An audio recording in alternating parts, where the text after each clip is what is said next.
राम कृष्ण हरी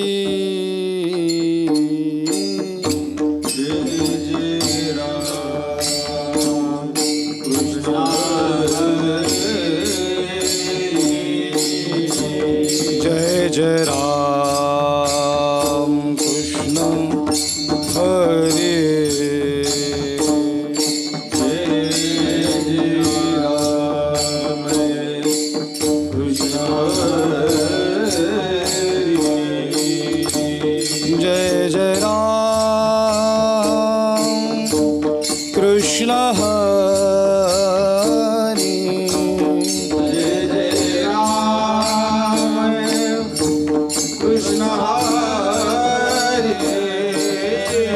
जय जय राम राम कृष्ण हरि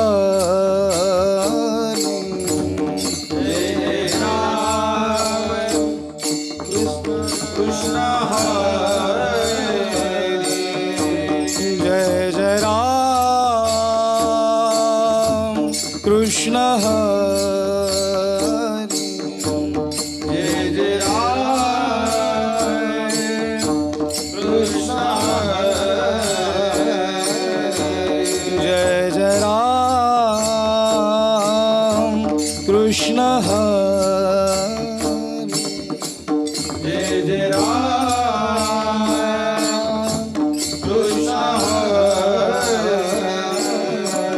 जय जय राम कृष्ण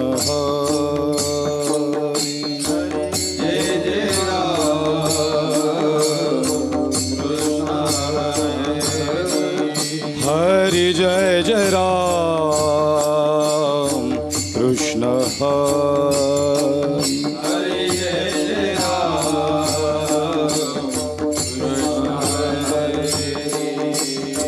जय जय राम कृष्ण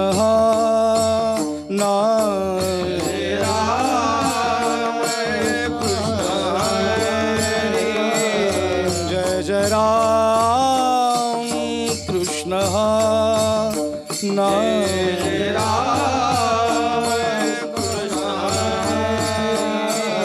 जय जय राम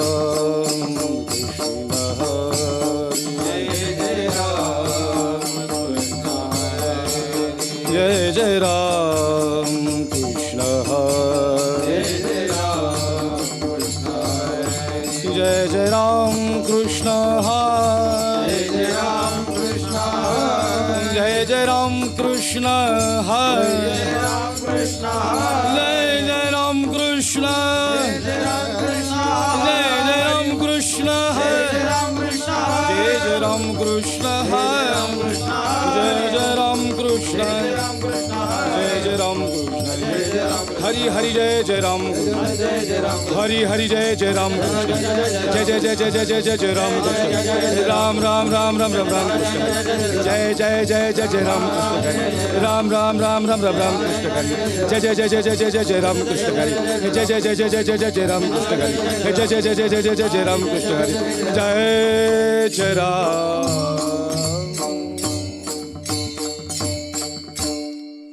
रूप पाहता लोचनी लोचनी रूप पाहता लोचनी लोचनी पाहता लोचनी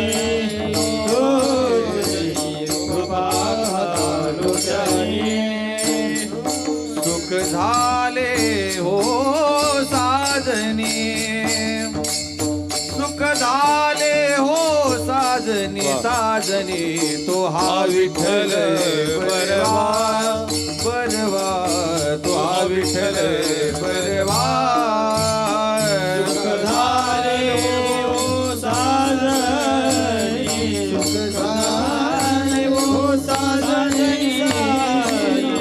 तो हा विठ्ठल परवा तो हा विठ्ठल परवा तो हा माधव बरवा तो हा माधव बरवा बरवा तो हा विठ्ठल बरवा तो हा विठ्ठल परवा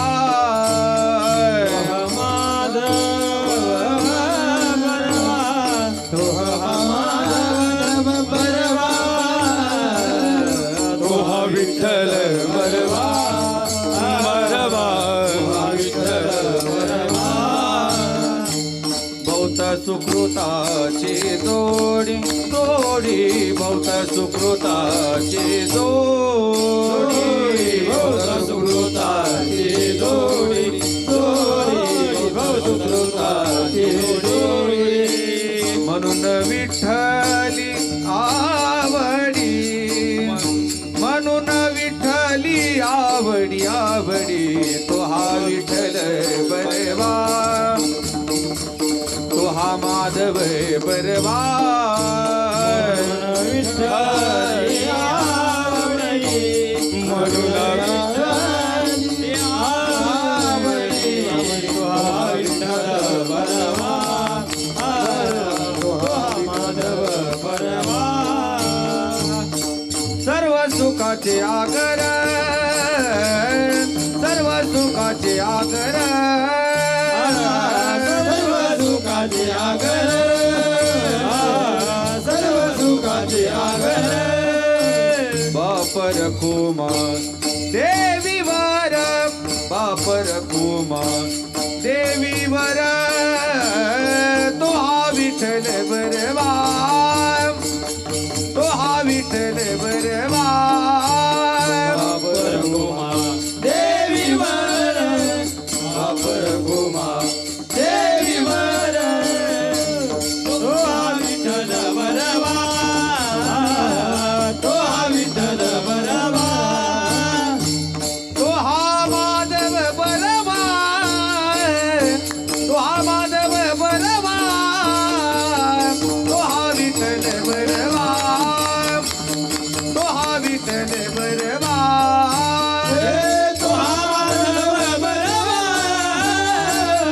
तो हा माधव बरवा तो हा विठ्ठल बरवा तो हा विठ्ठल बरवा जय राम कृष्ण हरे जय राम कृष्ण हरे जय जय राम कृष्ण हरे जय राम कृष्ण जय राम कृष्ण हरे जय जय राम कृष्ण हरे जय जय राम कृष्ण हरी जय जय राम जय जय राम कृष्ण हरी जय जय राम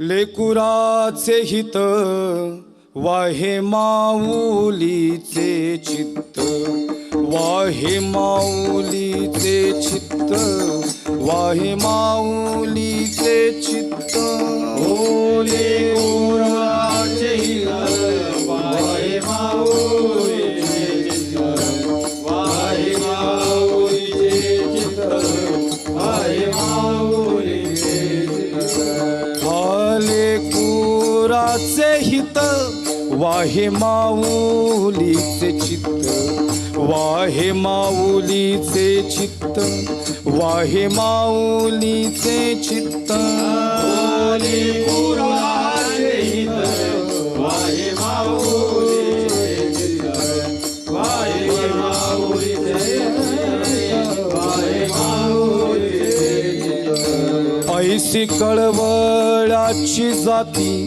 करीला भावीन प्रीती करीला भावीन प्रीती करीला भावीन प्रीती ऐसी कळवळाची जाती करीला भावीन प्रीती करीला भावीन प्रीती करीला भावीन प्रीती हा पोटी भार वाहे त्याचे सर्वस्व ही साही हा सर्वस्व ही साही त्याचे सर्वस्व ही साही कोटी भार वाहे त्याचे सर्वस्व ही साहे त्याचे सर्वस्व ही साहे त्याचे सर्वस्व ही साहे ऐसी कळवळाची जाती करीला भावीन प्रीती करीला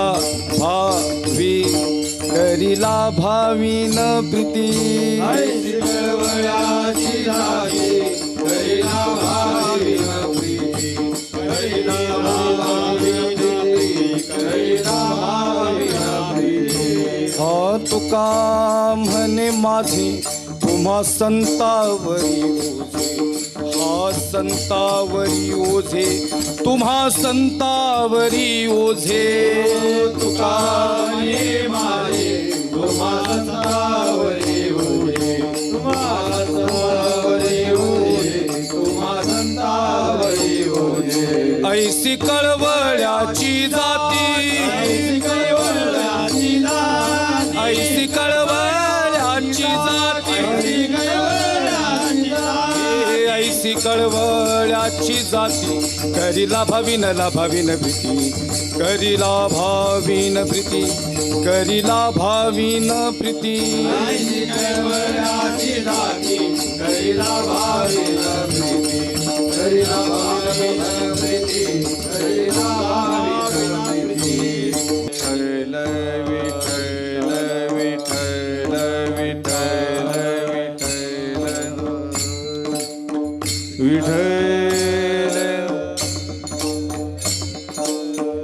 विठ्ठल विठ्ठल विठ्ठल विठ्ठल विठ्ठल विठ्ठल विठ्ठल विठ्ठल विठ्ठल विठ्ठल विठ्ठल विठ्ठल विठ्ठल विठ्ठल हरी विठ्ठल विठ्ठल विठ्ठल विठ्ठल विठ्ठल विठ्ठल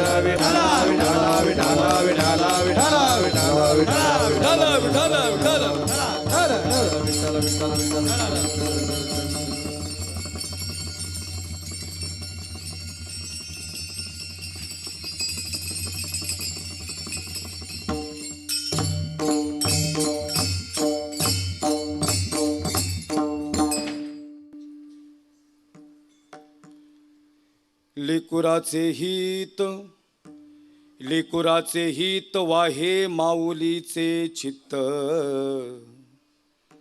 ऐसी कळवळ्याची जाती, करीला भावीन प्रीती.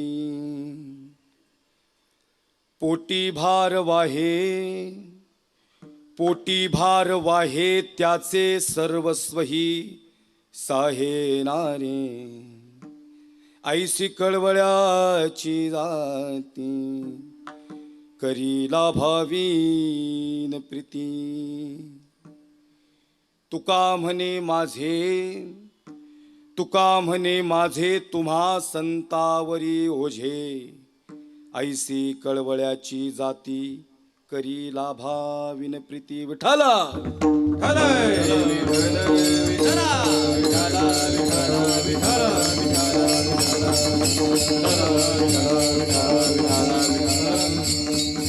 नमो ज्ञानेश्वराय, नमो ज्ञानेश्वराय, नमो ज्ञानेश्वराय, नमो ज्ञानेश्वराय, नमो ज्ञानेश्वराय, नमो ज्ञानेश्वराय, नमो ज्ञानेश्वराय, नमो ज्ञानेश्वराय, नमो ज्ञानेश्वराय, नमो ज्ञानेश्वराय, नमो ज्ञानेश्वराय, नमो ज्ञानेश्वराय, नमो ज्ञानेश्वराय, नमो ज्ञानेश्वराय, नमो ज्ञानेश्वराय. निवृत्ती उदारा सोपान देवा, निवृत्ती उदारा सोपान देवा. मुक्ताबाई नमो त्रिभुवन पावनी, मुक्ताबाई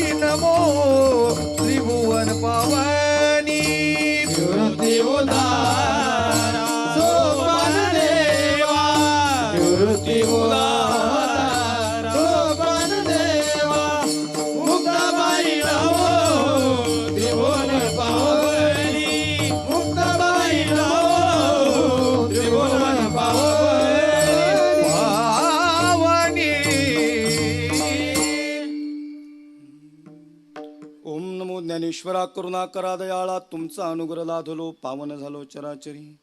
प्रथम नमन करुणी गणनाथा उमा शंकराची आसुता चरणावर ठेवणी माथा साष्टांगाता दंडवत.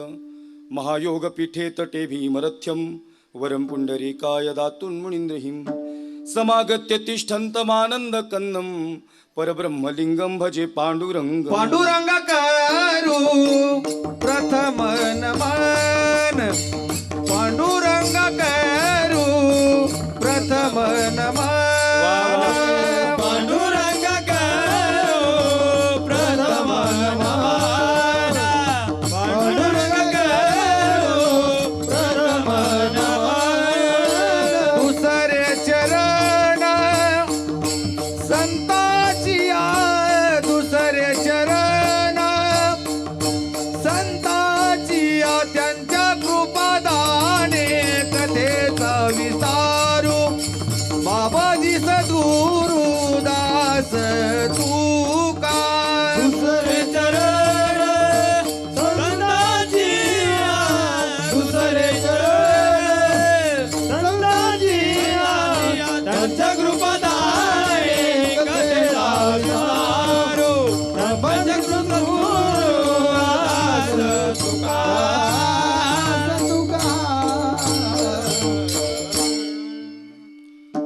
पांडुरंगा करू प्रथम नमन दुसरे चरण संतांच्या त्यांच्या कृपादाने कथेचा विस्तारू बाबाजी सद्गुरु दास तुका. कैलासे राणा शिवचंद्रमोणी फणींद्र माथा मुकुटी झळाळी कारुण्य सिंधू भव दुःखहारी तुझ वीन शंभो मज कोण तारी. जयांचे केली या स्मरण होय सकळ विद्येंचे अधिकरण तेची बंधू श्रीचरण श्री गुरूंचे ते नमस्कारोणी आता मस्तक हे पायावरी. मस्तक हे पायावरी मस्तक हे पायावरी.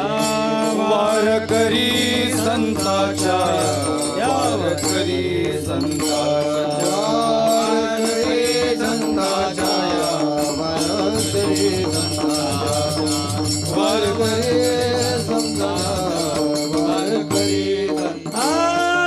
मस्तक हे पायावरी या वारकरी संतांच्या या वारकरी संतांच्या या वारकरी संतांच्या.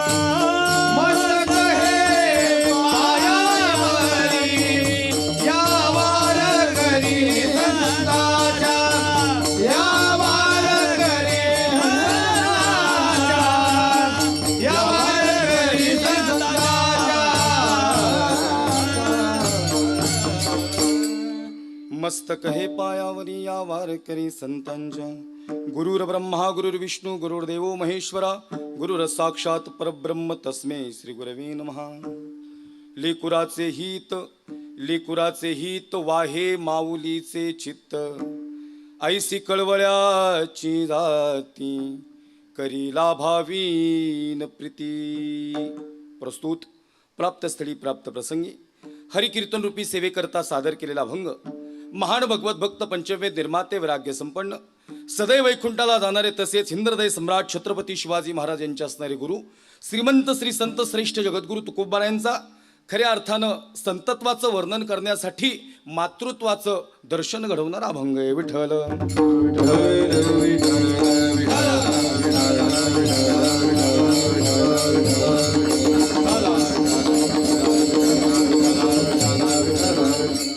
लेकुराचे हित वाहे किंवा जाणे माऊलीचे चित्त ऐसी कळवळ्याची जाती करी लाभावीन प्रीती. सज्जन हो, खऱ्या अर्थानं अतिशय सुंदर वातावरणात आजचा दिवस या ठिकाणी संपन्न होतोय.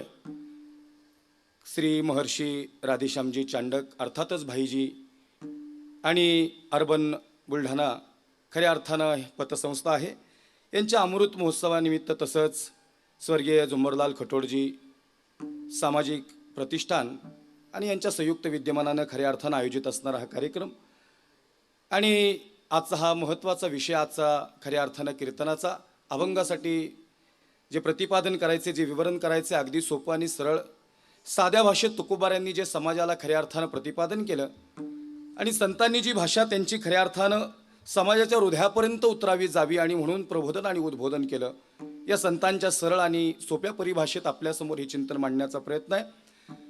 आजचा खऱ्या अर्थानं आजचा दिवस हा महाराष्ट्रासाठी, तसा तर भारतासाठी हा दिवस अभिमानाचा दिवस आहे. कारण आजचा दिवस हा माझ्या बळीराजाचा दिवस आहे. आजचा दिवस महाराष्ट्रात महत्त्वाचा दिवस आहे. हा बैलपोळ्याचा दिवस म्हणजे या दिवसाला अनन्यसाधारण असं महत्त्व आहे. याचं कारण असं आहे, खऱ्या अर्थानं श्रावण महिन्यात अमावस्याला साजरा केला जाणारा हा सण आहे.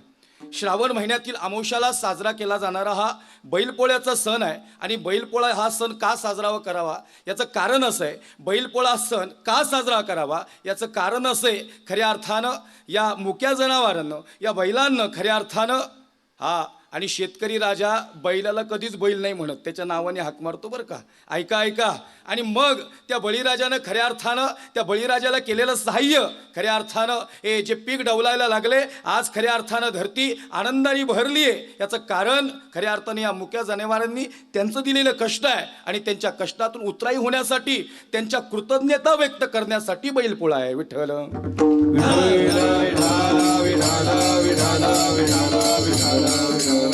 म्हणून खऱ्या अर्थानं हे मी मुक्या जनावरांचं सांगतो बरं, माणसांचं सांगत नाही. ज्या मुक्या जनावरांना बोलता येत नाही महाराज, मुखात वाणी नाही, परंतु प्रेम पाहिलं तर माणसांपेक्षा जास्त प्रेम आहे. या बैलपोळ्याच्या अनुषंगानं बोलतो, शेतकरी राजानं किती प्रेम करावं, शेतकरी राजानं किती प्रेम करावं आणि त्या मुक्या बैलानं किती प्रेम करावं, त्याला बोलता येत नाही महाराज. पण प्रेम एवढं करावं ना, खऱ्या अर्थानं शेतकरी राजा गावाला जावा, 2 दिवसांनी परत यावा. लेकरं घरात झोपलेली आहेत, पण घरात विचारणार नाहीत माझी लेकरं जेवली का, पण गोठ्यात असलेली जनावरं, मुकी जनावरं बघणार, अरे त्यांना चारा दिला का, अरे त्यांना कोणी पाणी टाकलं का, म्हणजे बैलपोळा आहे, लक्षात घ्या. विठ्ठल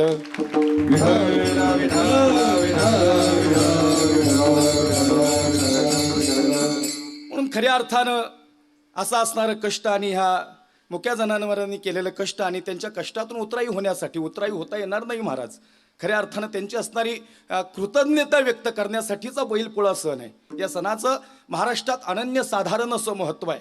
खऱ्या अर्थानं याच्यावर अनेक गोष्टी बोलता येतील. तत्पूर्वी थोडा अभंगाच्या चिंतनाला स्पर्श करणार आहोत. अभंग अगदी सोपा आहे आणि त्यातही तेच मर्म आहे, लेकुराचं हित वाहे माऊलीचे चित्त.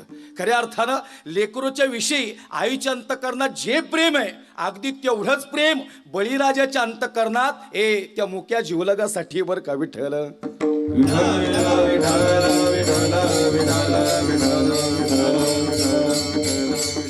आणि म्हणून खऱ्या अर्थानं प्रतिष्ठेचा आणि आमच्या या महाराष्ट्रात खऱ्या अर्थानं ही भूमी संतांची आहे, ही भूमी शेतकऱ्यांची आहे, ही भूमी कष्ट करणाऱ्यांची आहे. महाराष्ट्राची भूमी साधारण नाही. महाराष्ट्राच्या भूमीला जगाच्या पाठीवर एक वेगळं स्थान आहे आणि याचं कारण पण आहे. खऱ्या अर्थानं या भूमीत अतिशय मोठी क्रांती झालेली आहे. आणि म्हणून आजचा हा महत्त्वाचा दिवस खऱ्या अर्थानं माझ्या वाणीतून मला बोलायला मिळावा, हे माझं परमभाग्य आहे सज्जनाओ. आणि म्हणून सांगायचं तात्पर्य आहे, महाराज जेवढं लेकरावर आई प्रेम करते ना, मी प्रत्येक आईला हा नेहमीच प्रश्न विचारतो आणि नेहमीच ऐकून एकच उत्तर येतं. आणि इथेही बसलेल्या कीर्तन ऐकणाऱ्या आईला माझा पहिला प्रश्न असेल की आई, जगाच्या पाठीवर तुम्ही लेकरांवर किती प्रेम करता, ही आजपर्यंत कोणतीच आई लिहून देऊ शकत नाही. सांगू शकाल का तुम्ही? जगाच्या पाठीवर कोणतीच आई माझ्या लेकरांवर मी किती प्रेम करते हे सांगू शकत नाहीत. ही लोकांची म्हणायची कारणं आहेत. माबाप बद्दुआ देते हे, माबाप कवी बद्दुआ देते हे, आई वडील बद्दुआ देत नाहीत, शाप देत नाहीत. जे शाप देतात ते आई वडील काय सज्जन आहो? अरे आई वडील फक्त आशीर्वाद देतात. विठ्ठल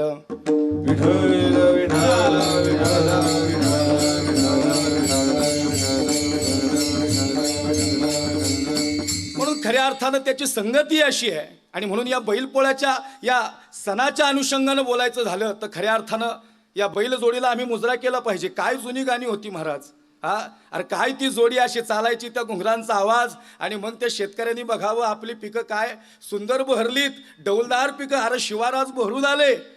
मेघराजाची खऱ्या अर्थानं आतुरतेने वाट बघावी, मेघराजानं यावं आणि मेघराजाने स्पर्श केल्यानंतर काळी धरणी भरून जावी. बळीराजाचे डोळे भरून यावेत, आज पीक मोठ्या प्रमाणात यावं, आनंद व्हावा आणि पुन्हा एकदा मेघराजाला आक्रोश दाखवावा आणि सर्व पीक परत एकदा पाण्यात निघून जावं. आता मात्र डोळे भरून आले. बळीराजाला समजेना काय करावं. पण खरं सांगू का, बळीराजाची पोटची लेकरं आली का नाही माहिती नाही महाराज, पोटची लेकरं आली का नाही माहिती नाही सांत्वन करायला, पण मुक जनावर दबत्या पावलाने गेलं. त्या ओघळणाऱ्या अश्रूला खऱ्या अर्थानं त्या मुक्या जनावरांनी जावं आणि त्या बळीराजाच्या हाताला चाटता चाटता स्पर्श करावा. मालक, अरे काळजी करू नका, आपण लई कष्ट करू, अरे आपण दोघं मिळून कष्ट करू, पुन्हा एकदा पीक उभं करू, याला बैलपोळा म्हणतात. विठ्ठल विठ्ठल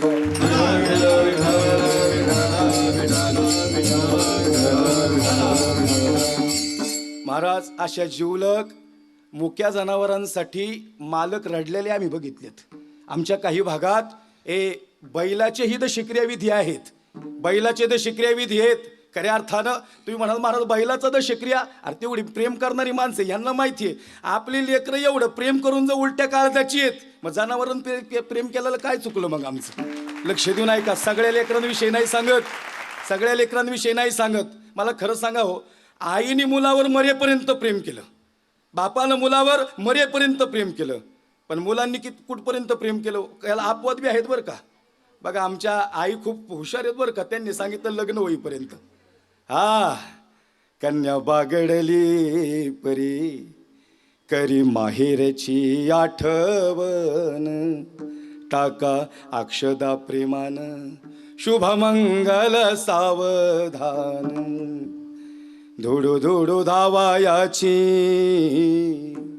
सोनुली गती अंगनी, अनपित्याची माया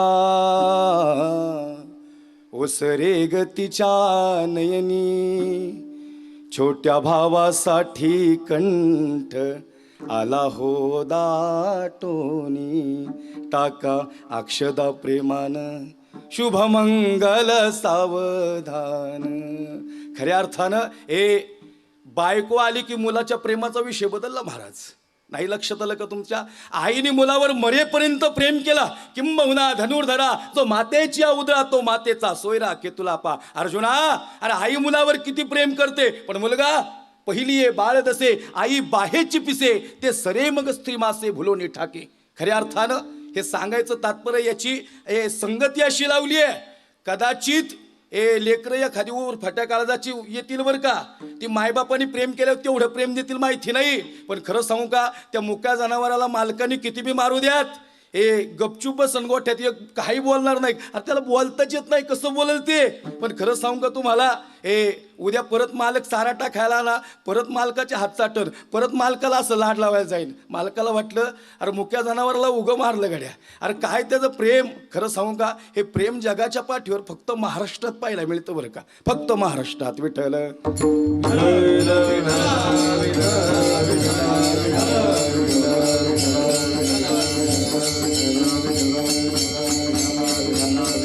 मग महाराज एवढं कष्ट करताना बळीराजाच्या अंतःकरणातून शब्द निघत असतील बैलपोळ्याला. बैलपोळ्या दिवशी ज्या वेळेस त्या मुक्या जनावराच्या समोर मालक उभा राहिला असेल, मालक सांगन अरे लई कार्य केलं तू माझ्यासाठी, लई कष्ट केलं बघ, शिवार आज फुलून उठले. डोळे भरून येतात. आज मुक्या जनावराचे डोळे भरून आले आणि आज मालकाचे बी डोळे भरून आले. वाड शिवार सार, वाडा शिवार सार, वडिलांची पुण्याई.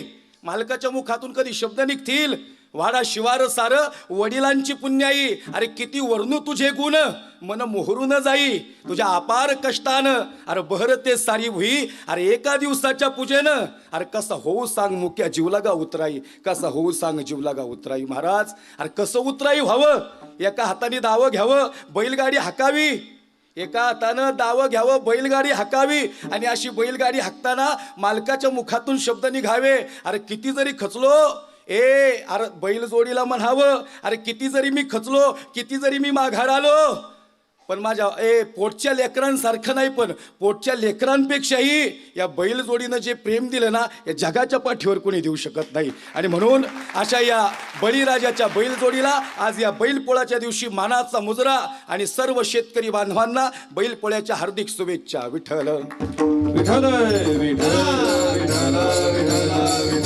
विठ्ठल विठ्ठल विठ्ठल.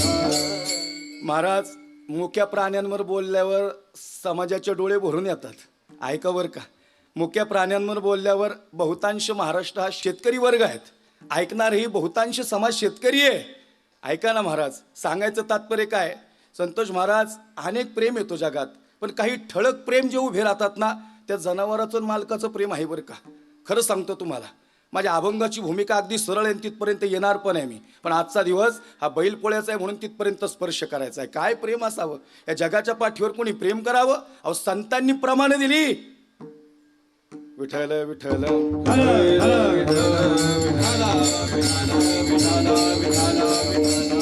खऱ्या अर्थानं संतांनी खऱ्या अर्थाने याच्यावर प्रमाण दिली. दया दाखवली, भूत दया गाई. तानेला जीवन वना माझी, तानेला जीवन वना माझी, तानेला जीवन वना माझी, तानेला जीवन वना माझी. भूत दया गाई पशुचे पालन, तानेला जीवन वना वा वा. माझी, तानेला जीवन वना माझी. दया गाई पशुचे पालन, तानेला जीवन वना माझी, तानेला जीवन वना माझी. वा. भूतदया गायी पशुचे पालन. खऱ्या अर्थानं संत बोलले त्याच्यावर, संतांनी प्रतिपादन केलं. आणि म्हणून खऱ्या अर्थानं हे सांगायचं तात्पर्य एवढे, सजनाव, आजचा दिवस खरंच अभिमानाचा दिवस आहे. खरं सांगू का महाराज, ते आज या बैलपोळ्या दिवशी आहे ना, त्याला नाही आज शेतात कोण नेणार नाही, त्याला नांगर नाही काय नाही. आज तो लय आनंदात, तो तसा बी आनंदात असतो. लोकांना वाटलं काय कष्ट करून घेतोय रे बळीराजा. अरे पण माहिती नाही गड्या, ज्या दिवशी घाटात शर्यतीला पळवायचा असतो ना, आदल्या दिवशी तुपात भिजून कणकीचे गोळे खाऊ घालतो. हे कोणी सांगितलं का आजपर्यंत? हा बी माझा शेतकरी राजाच आहे. इतकं प्रेम करतो या बळीराजा या मुक्या जनांवर. महाराज, तुपाचे गोळे, गव्हाचे कणकीचे गोळे तुपात भिजून खावे घालू लागावेत आणि खऱ्या अर्थानं आनंदून जावं त्यांनी. काय माहिती का, आणि खरंच ही भूमी, या भूमीची ताकदच वेगळी आहे महाराज. खरं बघा तुम्ही, किती प्रेम करावं शेतकऱ्यांनी. तुम्ही शर्यती जर पाहिल्या असतील बहुतांशांना माहितीच आहेत, पण खरं सांगू का, ज्या दिवशी असा मालक उभा राहतो ना, त्याची अशी जोडी समोर उभी असती ना, बैलजोडी अशी उभी असती. पोलीस भरतीला गेलेलं पोरग, त्याची फिजिकल शारीरिक चाचणी कधी आहे हे कदाचित त्या बापाला माहिती नाही पोराच्या. पण खरं सांगू का, बैलजोडीला झोपताना ते टोकन घेतो आधी, असा बाप सज्ज होतो आणि असा आपल्या लेकराकडे बैलाकडे बघत राहतो. अरे शहा नाहीस तू, आणि हळूच जातो महाराज, असा गोंजारतो. ऐक बर का, इज्जतीचा सवाल आहे. आज असा पळ ना गड्या, असा पळ ना, दाखवून दे तुझा मालक काय आणि तुझी ताकद काय. सज्जना हो, आज डोळे भरून येतात. असा पळतो ना त्या दिवशी, मुक जनावर येते, कळत नाही का त्याला, कळतं की त्याला शेतकऱ्याच्या जीवलगाच्या भावना आवरल्या. खऱ्या अर्थानं कर्जबाजारी झाला तो बळीराजा. अशी पैज मारली, अशी बैलजोडी, अशी बैलगाडी पडली महाराज. अरे सगळ्या बैलगाड्या माग हा एकटाच बैल पुढं. मालक आज तुमच्यासाठी पळतोय, काळजी करू नका, सगळं कर्ज आजच्या शर्यतीत फेडतो. याला बैल पळा म्हणतात. विठ्ठल विठ्ठल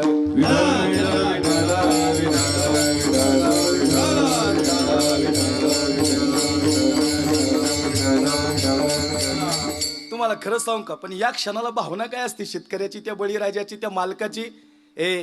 ज्या दिवशी पोलीस भरतीला पोरग पळत असतं ना, त्या दिवशी कदाचित त्याच्या हृदयात काय भाव नाही माहिती नाही, पण धडधड एवढी वाटलेली असती. असा घड्याळाचा काटे सेकंद फिरत असतात, कुठपर्यंत पोचन बैल हे माहिती नसतं. पण खरं सांगू का, त्या क्षणाला त्याच्या मनात नाही माझं पोरग कुठं पोलीस भरतीला गेले, पण एक डोक्यात हृदयाची धडधड वाढलेली असते. अरे पोचतो का नाही, अरे सरजा, अरे लय कष्ट केले, राजा, अरे लय कष्ट केले, अशी थाप टाकतो. बघ कस काय, बैल नाही म्हणत, नावाने हाक मारतोस. अरे ती नावच जुनी हो, काय रुबाब आहे हो, काय रुबाब आहे, काय रांगडी भाषा आहे मराठी भाषा. जगाच्या पाठीवर तोड नाही या भाषेला. अशी थाप टाकावी आणि बैलाने मग असं रान हाणावं ना गड्या. खरं सांगतो, अहो जन्म दिलेल्या आईने लेकराला मांडी घेऊन बसली का नाही काय माहिती गड्या, ताप आला. पण खरं सांगू का, असं झाडाला गुरं बांधलेलं, जनावर बांधलेलं, पण सलाईंची बाटली घेऊन घेणार उभा राहणार शेतकरी बाप आहे. लक्षात घ्या, शेवटपर्यंत हलला नाही, रात्रभर उभा राहिला. जोपर्यंत त्या गुराच्या चेहऱ्यावर तेज येत नाही ना, ते जनावराचं चेहऱ्याचं तेज बघितलं आणि मग बळीराजा शांत झाला. बाळा, अरे आता तरी बरं वाटतंय का तुला? ही महाराष्ट्रातल्या भूमीतली ताकद आहे. काय प्रेम करत असतील हो माणसं, जीवापाड प्रेम करत असतील. तुम्हाला खरं सांगू का आई, त्या बायकोचा नवर तिला म्हणतो, ऐकलं का, आता दिवाळीला चालली ना भावाकडं, त्याची अपेक्षा काय हो, या बळीराजाची शेतकऱ्याची अपेक्षा काय, दिवाळीला बहीण निघाली, दिवाळीला बायको निघाली भावाकडं, बायकोला म्हणतो मागणी साडी मागणारा तो बळीराजा नाही बरं का गड्या, तसला नाहीच तो, त्याची इच्छा एकच आहे, भावाकडे गेली ना महागडी साडी सोड, पण यंदा कडबा जास्त झालाय का विचार, ही अंतकरणातली भावना त्या बळीराजाच्या अंतकरणात आहे. आणि म्हणून खऱ्या अर्थानं त्याला महाराष्ट्राच्या भूमीत वेगळं महत्व आहे. विठ्ठल विठ्ठल विठ्ठल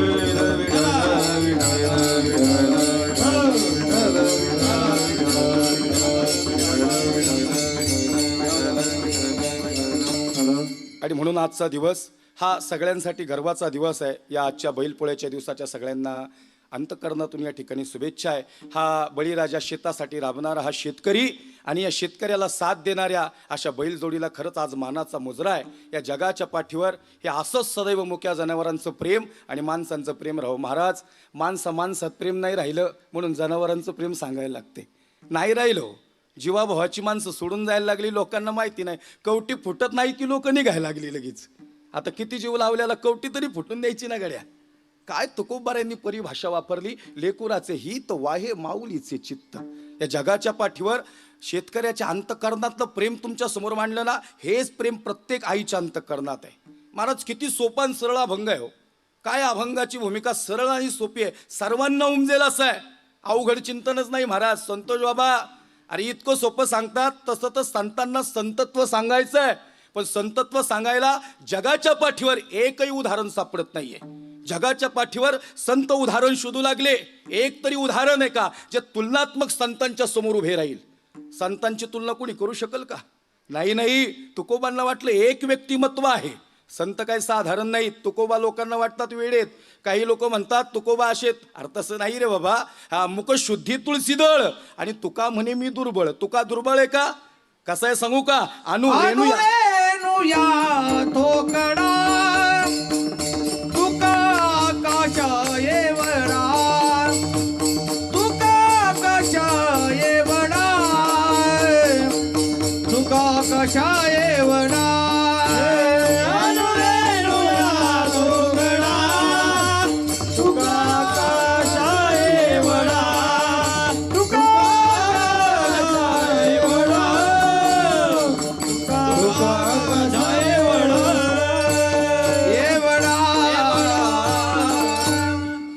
जरी ते म्हणत असतील मुख शुद्धी तुळशीदळ, तुकोबारे सांगतात तुका म्हणे मी दुर्बळ, पण तुकोबारे महाराज दुर्बळ नाहीत. त्यांचीच भाषा आहे, रेणुया थोकडा आणि तुका आकाशा एवढा. अरे मग सोपं आहे ना, जर संतत्व आकाश एवढं मोठं आहे तर मातृत्वाच्या तुलनेत कसं काय बसलं असेल?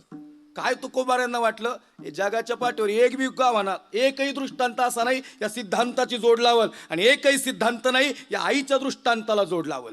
मग महाराजांना एक गमक सापडलं आणि ते गमक होतं म्हणजे मातृत्व. तुकोबाऱ्यांना वाटलं एकच व्यक्ती आहे ज्याची तुलना मी, आईची उपमा संतत्वाला दिली.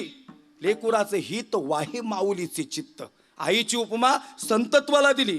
मग खरंच आई एवढी श्रेष्ठ आहे का हो संतत्वाला उपमा द्यायला?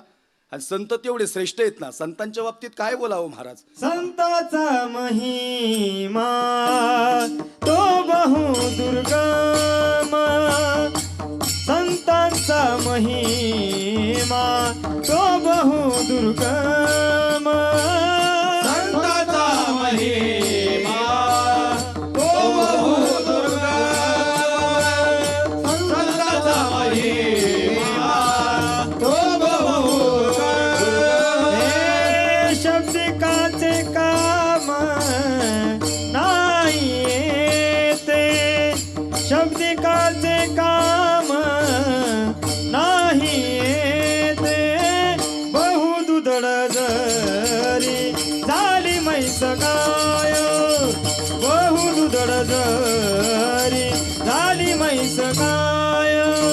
शब्दिकाचे काम नाही ते, शब्दिकाचे काम नाही ते, बहुदुधड जरी झाली म्हैस गाय, बहुदुधड जरी झाली म्हैस गाय.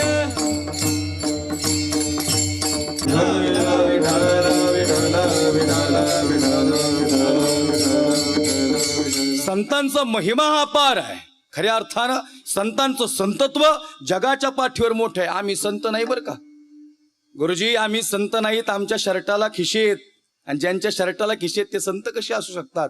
ते संत होते ज्यांनी सदरे घातले, खिशे मात्र काढून टाकले. खऱ्या अर्थाने संतांची व्याख्या आहे ज्यांनी निष्काम आणि निर्लोभ अमर्याद प्रेम केलं, हे संत होते. ज्यांनी कोणती अपेक्षा केली नाही परमेश्वराकडं. भगवंतानी सांगितलं, तुका अरे तुला जावं लागल रे बाबा. तुका म्हणतो, देवा खरं सांगू का, कशासाठी आले हो? बुडते हे जनन देखवे डोळा, येतो कळवळा म्हणून या. येते उपकारासाठी आले घर जावं कोणती, आले घर जावं कोणती, आले घर जावं कोणती. येते उपकारासाठी आले घर जावं कोणती, आले घर जावं कोणती, आले घर जावं कोणती. येथे उपकारासाठी. महाराज सुंदर प्रमाण. इथं कशासाठी आले? उपकारासाठी आले. पण त्यांनी उपकार केले, पण समाजाने त्यांना काय दिलं?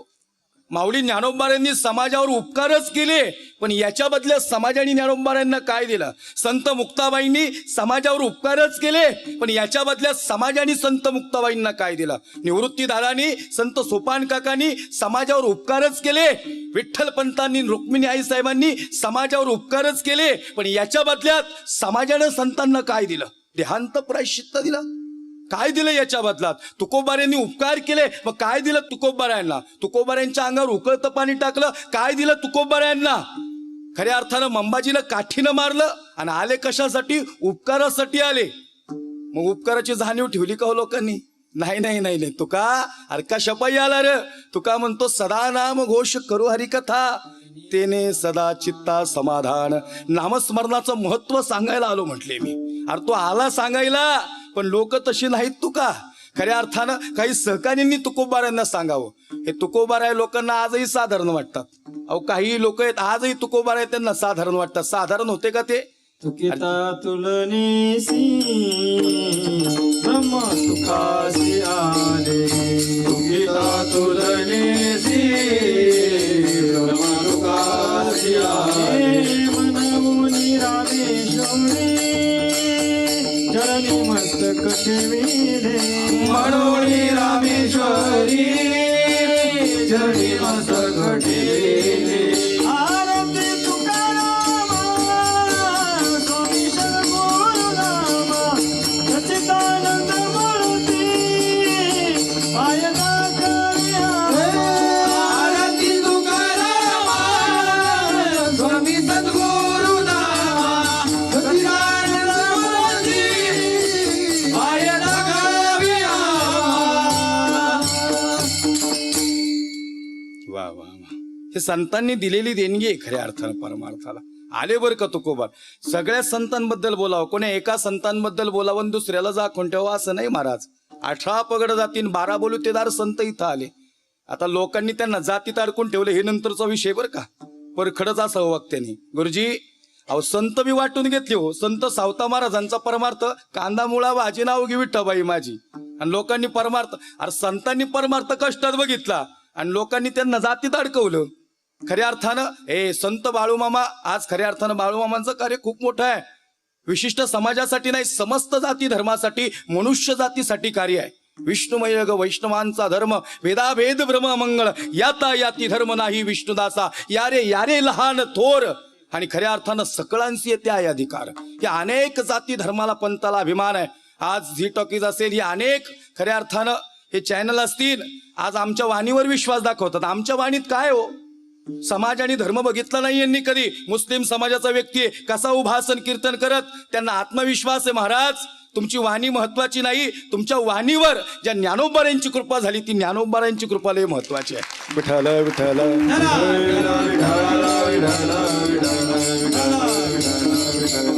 आणि जोपर्यंत माऊलींची कृपा या वाणीवर होत नाही ना, तोपर्यंत सहजताच येत नाही.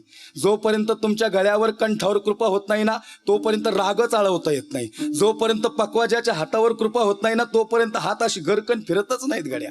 कृपा व्हावी लागते आमच्या जीवनावर. आणि ज्यांच्या जीवनावर कृपा झाली ना, ते तरुण गेले. लक्षात घ्या, तरुण गेले. या संसार सागरातून, भवसागरातून तरुण गेले. या परमार्थासारखा आनंद कुठंच नाही जगात. मला सांगायचं तात्पर्य लेकुराचे हित जाणे किंवा वाहे माऊलीचे चित्त. या आईचा तुलनात्मक अभ्यास करण्यासाठी, संतांचा अभ्यास करण्यासाठी, संत सांगण्यासाठी आई सांगितली. आई स्पेशल सांगितली ना. आई का सांगितली? संत सांगण्यासाठी आई सांगितली. संत परमार्थिक भाषेत समाजाला समजणार नाहीत म्हणून व्यवहारातली भाषा आईची दिली. की आईने जेवढं प्रेम केलं किंबहुना त्याच्याही पेक्षा संतांनी प्रेम केलं. विठ्ठल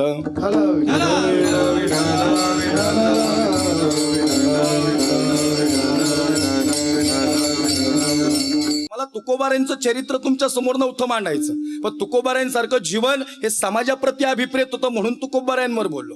खरंच एवढा धाडसी संत या जगाच्या पाठीवर कुठंच नाही हो. एवढे संयमी संत या जगाच्या पाठीवर कुठंच नाही. संत आणि संयम हे दोन शब्द म्हणजे एकत्रच आहेत, लक्षात घ्या. संत म्हणजे ज्यांच्याकडे संयम आहे तो संत आहे. लक्ष देऊ नाही का? माणसाच्या आयुष्यात संयम पाहिजे. ज्याच्या खिशात संयम आहे ना गड्या, त्याला जगातली कुठलीच गोष्ट हारू शकत नाही. लक्षात घ्या, संयम पाहिजे आयुष्यात. संयमानं धाडसानं अर्थ आलं पाहिजे. आणि लय अडचणी येणार हो. आणि जाऊ द्या, आता त्या अडचणी अशा आहेत, आणणारी बी आपलीच असतात. मधी पायात चांगला चालला की पाय घालणारी बी आपलीच असतात. तुकोबांना काय लोकांनी नाही त्रास दिला, आपल्याच माणसाने त्रास दिला.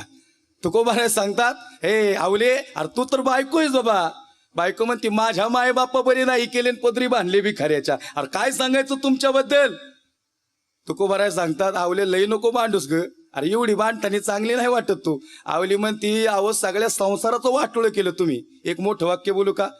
परमार्थात प्रपंचात जेवढं खोलवर जाल ना महाराज, प्रपंचात जेवढं खोलवर जाल प्रपंच उतारवयात दुःख देईल, आणि परमार्थात जेवढं खोलवर जाल परमार्थ उतारवयात सुख देईल. हे परमार्थाचं सुख तुकोबारांच्या पदरात आलं होतं.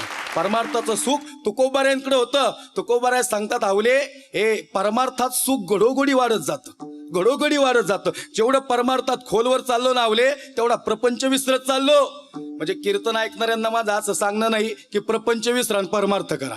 परत मला लोक कीर्तनाला बोलवायचे नाहीस. बरा आला आमचा प्रपंच उद्ध्वस्त करायला. ऐका ऐका, प्रपंच आणि परमार्थ याची जोड लावता आली पाहिजे. नाही त्यांचं म्हणणं असं, नको नको मना गुंतू माया जाळी, काळ आला जवळी ग्रासावया. म्हणा तू या मायाजाळात गुंतून राहू नकोस, प्रपंच कर, पण प्रपंच करत असताना परमार्थाची सांगड धर. विठ्ठल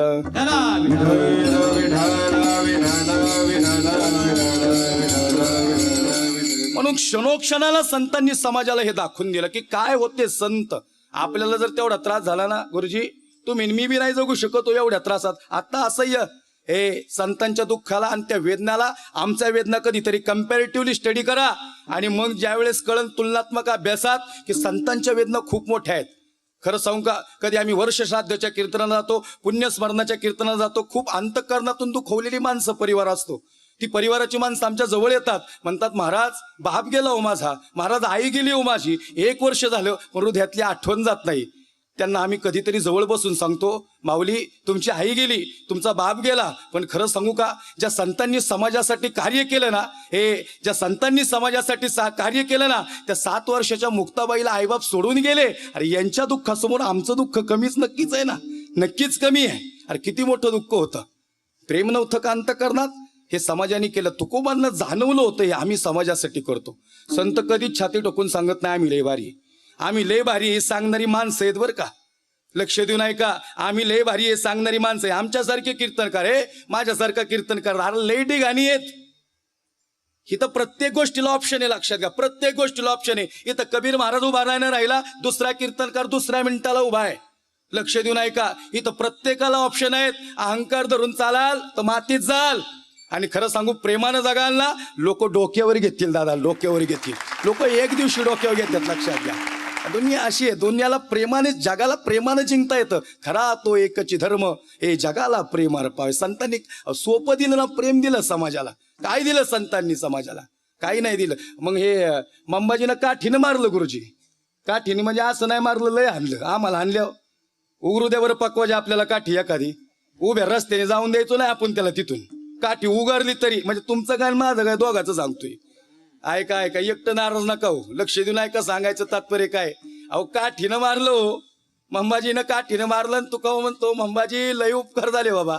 मंबाजी म्हणतो तुका, अरे येडा आहेस का, काय झालं तुला? काय नाही म्हणले, लय उपकार झाले. अरे का शपाई, अहो रात्रभर झोपलो नाही मंबाजी, बायका पोर उशाला होती, ढसा ढसा रडत होती. लई जखमात तीव्र वेदना होतो त्या. टाळ घेऊन कीर्तनाला उभा राहिलो. टाळकरी म्हणतात तुकोबा लक्ष लागत नाही कीर्तनाव. मंबाजी लई उपकार केले. तुकोबा अरे लक्ष लागत नाही कीर्तनाव ह्याचे काय उपकार? अहो खरंच उपकार आहेत. म्हणले तुम्ही जर मारलं नसतं ना आणि या वेदना झाल्या नसत्या ना, या तीव्र वेदना झाल्या, रात्रभर झोपला नाही तुका. पण मंबाजी तुम्ही मारल्यामुळं, या तीव्र वेदनेमुळं तुम्ही उपकार केले आणि माझ्या विठोबाची मला आठवण आली ना, म्हणून तुमचं दर्शन घ्यायला आलो. हे तेलाची वाटी घेऊन खऱ्या अर्थानं मसाज करायला बसली. तुकोबाराय सांगतात मंबाजी बरं वाटतंय का? साष्टांग दंडवत केलं मंबाजीनं. खरं सांगू का, जी लोक तुमच्या विरोधात जाणार ना कधी, जी लोक तुम्हाला प्रचंड त्रास देणार ना, खरं सांगू का, तुमचं कधी कधी नम्रपणा, तुमचा नम्रपणा, तुमचं प्रेम पाहून तीच लोक एक दिवशी सॅल्यूट करतात. प्रेमाने जिंकायचं, त्यांना द्वेषाने नाही जिंकायचं.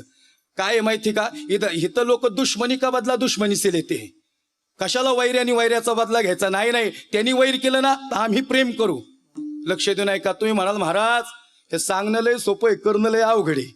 नाही, का करणं अवघड? एकदा करून तर बघा. आयुष्यात काही गोष्टी इम्प्लिमेंट तर करून बघा. अरे बघ, खरं सांगतो गुरुजी, मी अशी लई माणसं बघितली ज्यांनी प्रेमाने जग जिंकलो. खरंच प्रेमानं जग जिंकलं. त्यातले तुकोबारा एक होते, त्यातले ज्ञानोबारा एक होते. समाजाचा प्रचंड त्रास, आणि म्हणून तुकोबांना जाणवलं की एवढं समाजासाठी करावं, आणि एवढं करूनही समाजाने आम्हाला काय दिलं. आणि मग समाजाला सांगावं आता हे संतत्व किती श्रेष्ठ आहे. समाजाला अंतःकरणात जावं आणि सांगावं संतत्व किती मोठं आहे. आणि मग हे संतत्व मोठं सांगण्यासाठी तुकोबारांना एक उदाहरण सापडलं. तेही जसं तुम्हाला मी या मुक्या जनावराचं आणि बळीराजाचं उदाहरण सांगितलं. प्रेम या जगाच्या पाठीवर अजून एक ठळक प्रेम आहे, ते मुलाचं आणि आईचं आहे. विठ्ठल.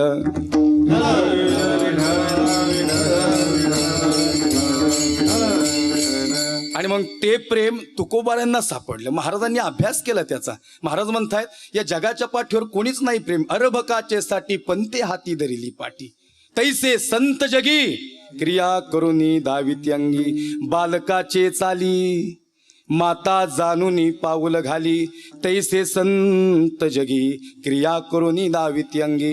महाराज तुमचा ना आमचा सगळ्यांचा जन्म झाला ना, आमच्या मायने आमचं असं बोट धरलंय. मी काय सांगतोय, संतांनी काय केले याच्यासाठी माय सांगितली. संतांनी मी तसंच केलंय. अर्भकाच्यासाठी म्हणजे शिक्षकांनी काय केलं, शाळेत आम्हाला अ लिहिता येत नव्हता, पहिली वाटी काढायला शिकवलं. बरं काढता येईना ना, आमचा हात धरला. अर्भकाच्यासाठी पण ते हाती धरिली पाठी, तैसे संत जगी क्रिया करून दाविती अंगी. संत आधी करतात आणि मग जगाला सांगतात. विठ्ठल.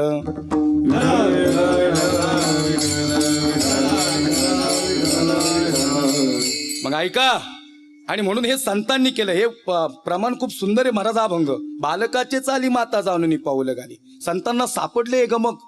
खरं सांगू का माय, ज्या वेळेस महाराष्ट्रावर अनेक राज्यात कीर्तन करताना कधी तरुण वर्गांकडून ही अपेक्षा असते की महाराज थोडं 5 मिनिटं आईवर बोला, 5 मिनिटं बापावर बोला. पण आम्ही आई कुठली सांगितली पाहिजे माहिती का? आम्ही आई आणि बाप सांगितला पाहिजे तो जो वर्तमानात मुलांसाठी जगतो. आम्ही लेकरं सांगितलीच पाहिजे ती की खऱ्या अर्थाने जी वर्तमानात जगतात. नाही तर आम्ही आजपर्यंत तेच सांगितलो, मी तुझ्यासाठी जीवन जाळिले आणि तुने नाही पाणी पाजिले. अरे कधीतरी गेर बदलला पाहिजे. आम्ही नाही लक्षात आलं का तुमच्या? कधीतरी आम्ही बदललं पाहिजे. नकारात्मक दृष्टिकोन सोडून सकारात्मकतेकडे आम्ही आता वळलं पाहिजे. कारण आम्हाला उद्बोधनाचं कार्य दिलंय, प्रबोधनाचं कार्य परमेश्वराकडून आमच्या वाणीकडे आलं ना, मग याचा चांगला उपयोग आम्ही केला पाहिजे. आम्ही एवढं सांगितलं, मी तुझ्यासाठी जीवन जाळिले आणि तुने नाही पाणी पाजिले. आई बसती वृद्धाश्रमात, पोरग काय आहे ना, पोरग काय आहे ना. पण मला एवढं सांगा, आता हे आम्ही सांगितलं आणि ऐकणाऱ्या कीर्तनाच्या श्रोत्यात अशी कित्येक मुलं आहेत की जे आई बापाला जीवापाड प्रेम करतात. त्यांना काय वाटतं, आमची आई थोडीच वृद्धाश्रमात बसली. अजून एक सांगतो, ज्यांची वृद्धाश्रम आहेत त्यांच्याबद्दल वाईट कधीच नाही, त्यांना सॅल्यूट आहे, ते चांगलं काम करतायत. पण खऱ्या अर्थानं कीर्तनकारांनी वृद्धाश्रमाला प्रोत्साहन देण्यापेक्षा लेकरांवर कसे संस्कार व्हावेत आणि लेकरांनी आईवडिलांना कसं सांभाळावं याचं प्रबोधन केलं पाहिजे. विठ्ठल.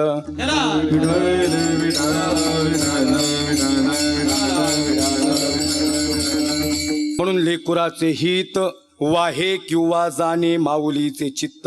आईच्या अंतःकरणातलं प्रेम सांगितलं आणि म्हणून संतत्व सांगण्यासाठी मातृत्व तुकोबारांनी वर्णन केलं. पण या अभंगाचा आशय सरळ आहे. महाराज आई सांगायची म्हणजे आई ती खरं का सांगायची माहिती का? आम्ही आई अशी बघितली. महाराज काय दिलं हो मातृत्वानं? काय तुकोबांना सापडलाच? सांगा ना आई, तुम्ही काय दिलं लेकरांना? का तुकोबा आईलाच मध्ये घेतात? आईचंच प्रेम बघा. सगळ्यांनी संतांनी आधी आई सांगितली, नंतर बाप सांगितला. धन्य माता आणि नंतर पिता. कवनाची माय, आधी माय आणि नंतर बाप. म्हणजे आई तुम्ही तेवढं प्रेम केले म्हणून तर तुम्हाला आधी घेतलं. साने गुरुजींनी काय सांगितलं? गुरुजी श्यामची आई सांगितली. श्यामची आई सांगितली. बाप सांगणारी लय कमी येतात. आणि आई का सांगितली माहिती का? आई म्हणजे फोकसचं प्रेम आहे. समोर येऊन लगेच डोळ्यात पाणी. लेकरून नुसतं व्याकुळ दिसलं की हिला लगेच डोळं भरून येते. तो तिला सुधरतच नाही काय करावं. लगेच अशी उराला धरती पोराला. बाळा अरे काय झालं? लई यातला होत्यात का? लई तर पोरग म्हणतो माय अगं चांगला आहे मी, एवढं का ब्लड प्रेशर वाढलाय तुझा? काय नाही रे बाळा, अरे तुझ्याशिवाय नाही राहू शकत. याला म्हणतात लेकुराचे हित वाहे माऊलीचे चित्त. तुकोबांना गमक सापडले. जगाच्या पाठीवर कोणी नाही प्रेम करू शकत. महाराज सांगतात खरं सांगू का, आई जे मुलावर जेवढं प्रेम करते कोणीच नाही करू शकत. काय सापडलं असेल ग? मग केलंच तेवढं प्रेम. श्यामची आई लिहिली का नाही साने गुरुजींनी? अजून सांगू का तुम्हाला? कौशल्य माता तुम्हाला माहिती रडणारी, देवकी माहितीये, आणि मासाहेब जिजाऊ माहितीये. शंभू राजांसाठी रडणारी महाराणी सईबाई पण आम्हाला माहिती पाहिजे नाही. या इतिहासातली संतत्वातली आई साहेब रुक्मिणी, ज्या मुक्ताबाईसाठी रडणाऱ्या रुक्मिणी आई साहेब होत्या, ज्या माऊली ज्ञानोबारायांसाठी रडणाऱ्या होत्या, ज्या सोपानासाठी रडणाऱ्या होत्या. निवृत्ती दादाला म्हणणार होत्या, दादा अरे तू घरात मोठा आहेस, आता लेकरांकडे तुला बघावं लागेल बाबा. ज्यावेळेस मातृत्व हरवतं ना, आणि मग कळतं जगातलं दुःख किती मोठं आहे. खरंच प्रेम केलं हो. अहो किती प्रेम. आम्ही एवढे रगील होतो. पोराव ऐकता एकदम मी, आपण एवढे रगील होतो, आपण पोटात आईच्या घरकान फिरलोय, आणि असं घरकान फिरलोय, आणि तरी माय आमची किती हो प्रेम करते. आमच्या माय म्हणते ऐकलं का पोरग युरुळ्या गच्च्याला की? अगं माय ऊर दाटून आला तुझा, श्वास गुद मारायला लागला आणि पोरग युरुळ्या गच्च्याला की म्हणती. खरं काय सांगू गरिबीच्या यातना. महाराज तुम्हाला मला गरिबीच्या यातना माहिती नाहीत, त्या मातृत्वाला माहितीत गरिबीच्या यातना काय. ऊर दाटून आला तिचा, तिला राहावं ना. ते काय दिलं हो तिने आमच्यासाठी? काय दिलं तिने आमच्यासाठी? अहो आमचा जन्म झाला, तिच्या नाळ जोडल्या गेली. तुम्हाला खरं सांगू का, लेकराचा ब्लड ग्रुप वेगळा असतो कदाचित, आणि आईचा रक्तगट वेगळा असतो. पण तुम्ही जन्म झाल्यानंतर बघा बरं, रक्त वेगवेगळ्या रक्तगटाचा माणूस मरून जाईल महाराज. वेगळं रक्त चालत नाही, तोच रक्तगट मॅच व्हायला लागतो. पण पोटात असताना कसं काय मॅच होत असेल? अहो जगाच्या पाठीवर इथं नाभी कमलात एक गोष्ट अशी दिली की ते रक्त गेल्यानंतर ते बी पॉझिटिव्ह असो किंवा कोणतंही असो, लेकराला जे रक्त लागते ते रक्त जातं आणि लेकरापर्यंत जाऊन पोचतं. याला म्हणतात लेकुराचे हित वाहे माऊलीचे चित्त. त्या विज्ञानात तुम्हाला सांगितलं. तुम्ही कुठल्याही डॉक्टरला जाऊन विचारा काय होतं नेमकं. आईचं रक्त वेगळं, पोटातल्या लेकराचं रक्त वेगळे. नाळातून जातं ना महाराज. अहो तिथून आईने श्वास दिला, आईने रक्त दिलं, आईने दूध दिलं, आईने हाडं दिली. सगळं संपतं, पण आईचं प्रेम संपत नाही. याच्यावर मला हे बोलायला आवडेल. सगळं संपल, आईचं प्रेम संपल का? हाडं दिली आईने. तुम्ही म्हणसाल महाराज हाडं दिली आईने, कॅल्शियम दिली ना. मला खरं सांगा, माणूस जाळल्यानंतर सगळं जळतं, पण काय जळत नाही? हाडं जळतात का? हाडं जळत नाही. कुणी दिली माहितीये? ती आईने दिली. कॅल्शियम हे आईच्या दुधापासून मिळालं. आणि खरं सांगू का, ती हाडं जळत नाही, सगळं जळून जातं, पण हाडं जळत नाहीत. लक्षात घ्या. तुम्ही आजही बघा, ते त्या जातीचं आहे ना, हाड कुठून आले? त्या आईच्या दुधातून आले, ते जळत नाही. मला सांगा, एवढासा खडा पाण्यात टाका, ऐकताय का तुम्ही? एवढासा खडा पाण्यात टाका आणि मोठा वंडका पाण्यात टाका. पोरांनो, लाकूड बुडन का खडा बुडन? आपण खडा एवढूच आहे, बुडायला नाही पाहिजे, लाकूड बुडलं पाहिजे ना. पण लाकूड नाही बुडत. का नाही बुडत सांगा बरं? लाकूड, अरे लाकूड तरगायला लागलं, एवढा मोठा वंडका तरगायला लागला आणि एवढं दगड बुडला. नाही कळलं का तुम्हाला? मग विचारलं आम्ही लाकडाला, अरकस का नाही बुडला? मग विचारलं त्या पाण्याला, त्या पाण्यात दगड बुडला, पण लाकूड का नाही बुडलं? पाणी म्हणते लाकडाचं असे की लाकूड हे माझ्या जातीचं आहे. नाही कळलं का तुम्हाला? लाकूड पाहण्याच्या जातीचं आहे. लाकडानं काय केलं? लाकडाने खोलवर स्वतःला रवून घेतलं आणि लाकूड ओढ घेत पाण्यापर्यंत गेलं. पाणी म्हणते ते माझ्याकडं आलं आणि मग मी त्याला मोठं केलं. आणि खरं सांगू, जर ते माझ्यावर प्रेम करते, मी त्याला मोठं करतोय, तर मग पाण्यात बुडताना मी लेकराला लाकडाला बुडून देईन का? तसंच आईचं आहे. दगड टाका बरं तुम्ही, अरे दगड बुडणार ना पाण्यात. पण काय झालंय माहिती का? दगड पाण्यात बुडतो. बघा तुम्ही, पाण्यात दगड टाकला की आता काय होते, कधी आता काय काय अशी दगडी लई जड येतो. ती एवढी जड येत की ती बुडली की काय बाकीच्यांना बी घेऊन बुडत्यात. नाही लक्षात आलं का तुमच्या? पाणी जर चाललं ना महाराज, असा दगड ठेवा तुम्ही. पाणी चाललं ना, असा दगड ठेवा. पाणी काय करतं? दगडाला वळसा मारून जातं. पाण्याने दगडाच्या नादाला लागायचं नसतं. तुम्हाला जनरल सांगतोय गुरुजी, पाण्याने दगडाच्या नादाला लागायचं नसतं, कारण की दगडाची ताकद मोठी असते, पाण्याची ताकद कमी आहे ना. पाणी काय करतं? निहार घेतं, हो घेतं, जाऊ दे. वळसा घालून जाईन पण दगडावणी जाणार नाही. पण एक सांगू का, पाण्याची बी ताकद कधी ना कधी वाढणार आहे ना. मग पाण्याने थांबायचं असतं. ऐकणाऱ्या पाण्यांनी सगळ्यांनी ऐका, ज्यावेळेस निबार दगड मोठे उभे असतात ना आणि दगड रस्त्यातच असतात. कारण की का, कारण रस्त्यात कळलं ना, रस त्यात, त्यांना रसच त्यात आहे रस्त्यात थांबायचा.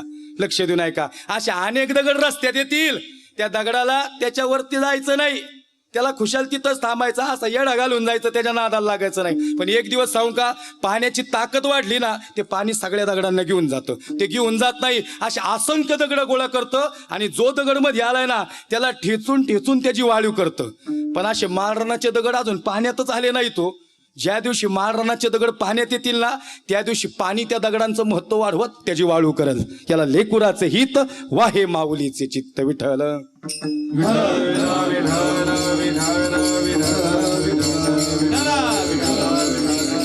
म्हणून आईनं श्वास दिला. अजून काय सांगू, गर्भासन माहितीये का तुम्हाला, हे आईने दिलंय. आई गेल्यानंतर मी प्रेम करते. बघा तुम्ही, लय संकट असू द्यात माणसाला, समजा एखादा मारायला लागला, 4-5 जण मारायला आली, माणूस कसा थांबतो माहिती का, हे दोन्ही गुडघे इथं घेतो ना असा हात ठेवतो. हे कुठलं आसन आहे माहिती का, हे गर्भासन आहे. ज्यावेळेस आपण आपल्या आईच्या पोटात असतो ना, आपलं आसन ते, तिथं आईला माहिती माझं लेकरू सुरक्षित आहे. ते आई म्हणतं, आई निघून गेली पण खाली गर्भासनात आलं ना, बघा तुम्ही असा थांबला तरी लेकरू सुरक्षित आहे. मार जास्त लागत नाही महाराज. तुम्ही करा प्रयोग, आता कीर्तनात नका करू, कीर्तन झाल्यावर बघा लागतोय का नाही मार. पण हे खरे, हे खरे महाराज. आई गेल्यानंतर मी प्रेम देते. काय दिलं आईने? श्वास दिला, आईने हाडं दिली, आईने रक्त दिलं. हे आईचं असणारं प्रेम आहे. आईवर बोलेल तेवढं कमी हो. एखाद्या व्याख्यात्याला वक्त्याला कीर्तन करायला आई विषय द्यावा, 10 तास तरी पुरते का हो कीर्तनाला. जगाच्या पाठीवर असं प्रेमच नाही गड्या. विठ्ठल विठ्ठल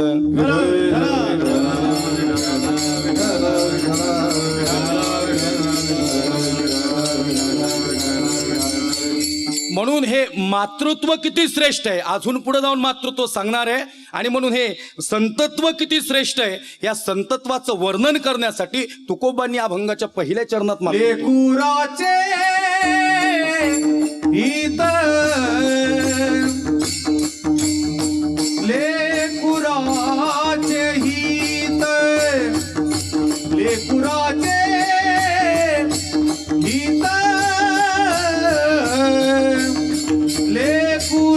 लेकुराचे हित,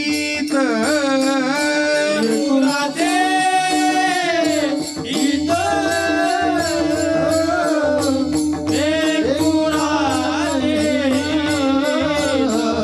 लेकुराचे हित,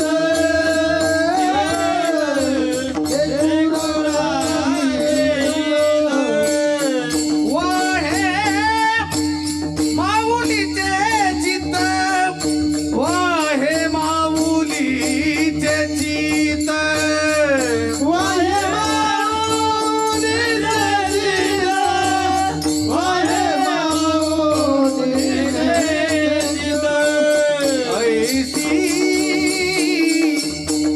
ऐसी कळवळ्याची दाती, ऐसी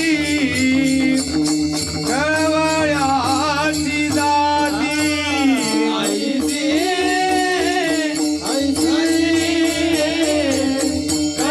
कळवळ्याची दाती, ऐसी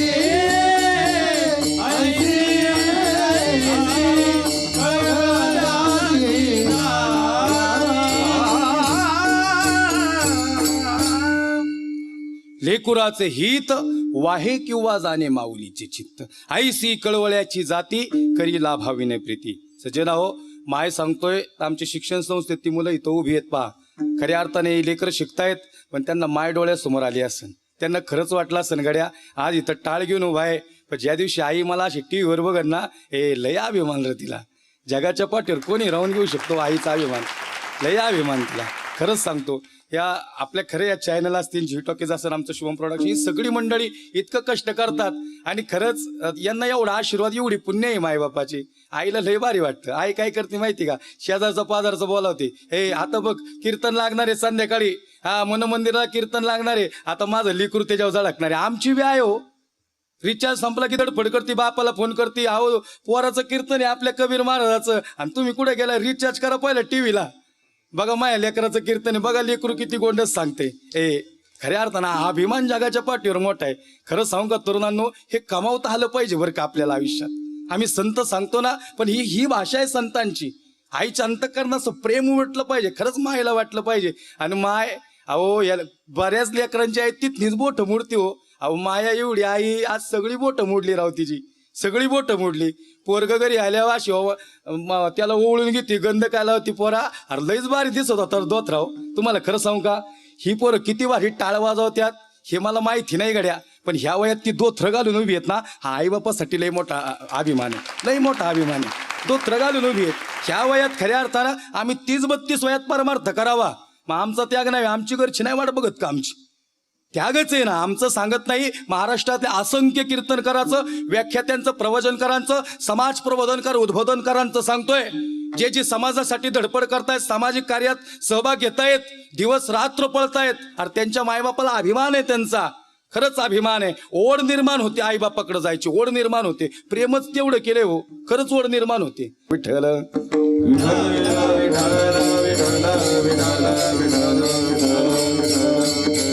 आई एक ईदभर पोट फाडलेली आई बघितली आम्ही डोळ्यांनी. तुकोबाने उगच म्हणतात का आई सिकळबोळ्याची जाती, उगच म्हणतात का लेकुराचे हित आहे माऊलीचे चित्त. गुरुजी एक ईदभर पोट फाडलेली आई बघितली, शिजरिंग झालं हो तिचं. डॉक्टरांनी बोलवलं, अंडर कक्षमध्ये बोलवलं.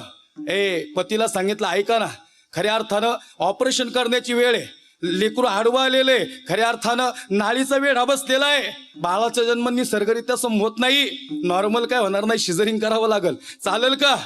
ते म्हणला चालेल आता, पण भयानक टेन्शन मध्ये बरं का बाप, सगळीच टेन्शन मध्ये. मला सांगा हो, पण जिचं पोट फाडायचं ती टेन्शन मध्ये असेल का? तिचं अंतकरण कुठे? लेकुराचं हित वाहे माऊलीचे चित्त. आईच्या अंतकरणात लेकरू वाचावं हित आहे. सगळ्यांना वाटतं आईचं काय होईल, पण आईला वाटते लेकरांचं काय होईल. आईचं हातपाय थरथर करायला लागले. डॉक्टर म्हणतात माय अरे कशापायी रडती बाई, अरे पोट फाडलं म्हणून रडती का? आई म्हणते डॉक्टर अरे पोट फाडल्याला बी माहिती नाही का मला, असं वाटलं का तुम्हाला? डॉक्टर म्हणतात हे माय अरे कशापायी रडती? आई अरे सांग ना कशापायी रडती? एक ईदभर पोट फाडलं, बुलच बसली नाही हो मायला, प्रचंड वेदना होऊ लागल्या. असं पोट फाडल्यानंतर आई म्हणते डॉक्टर खरं सांगू का कशापायी रडते? त्याला डॉक्टर नाही व्हायला लागत, त्याला आई व्हायला लागतं. मग कळतं आई का रडती ती, मग कळतं. काय सांगू गर्भीच्या यातना, नवमास कष्टलासी 10व्यांनी प्रसूत झाली, येताची कर्मजाड तुझी मान अडकली, अकांतुये जननी दुःखे धाय मोकली. 9 महिने 9 दिवस लेकरू आडवं आलं, सुचत नाही, आईला पोट फाडलं. डॉक्टर म्हणतात आई भास्कर बाईवर रडायचं, पण डॉक्टर तिथं संवेदनशील झाला बरं का. डॉक्टरांचे डोळे भरून आले. बाळाचा जन्म झाला, लेकराला असं बघितलं. डॉक्टर गडीभर म्हणत असं लेकरा अरे लय भाग्यवान आहेस तू, अशी आई तुला मिळली गाड्या, लय भाग्यवान आहे. भूल लागली नाही तिला, भूल चढली नाही, तिने सांगितलं बी नाही भूलाचं काय झालं ते, तरी जन्म असतोवर संयमानं तुझी आई थांबली. लेकराचा जन्म झाला. तुमच्या माझ्या आईविषयी बोलतोय, हे तुकोबा सांगतायत ते सांगतोय. बाळाचा जन्म झाला, बाळाला हाताव दिलं महाराज, आणि जसं हाताव दिलं ना स्तनपान केलं, आई हसायला लागली. डॉक्टर म्हणतात धन्य आहे ग माते तुझ्या समोर. अगं तू मग अशी रडत होती, आमचा जीव धोक्यात आल्यागत झालं ग आई. अरे किती डासाडास रडत होती आई, तू मस्करी करते का आमची? अरे का शपाय रडती? डॉक्टर अहो सांगितलं ना त्याला डॉक्टर नाही व्हायला लागत, त्याला आई व्हायला लागतं. का शपाय रडत होती? अहो माझा जीवच माझ्या लेकरात होता. तुम्ही माझं पोट फाडलं ना, या वेदना मला लई बाजूला होत्या, या वेदना मला सहन होत्यात का नाही होत हे मला माहिती नव्हतं, पण माझं लेकरू सुखरूप आहे का नाही याच्यासाठी जीव तळमळत होता. याला म्हणतात लेकुराचे हित वाहे माऊलीचे चित्त. विठ्ठल विठ्ठल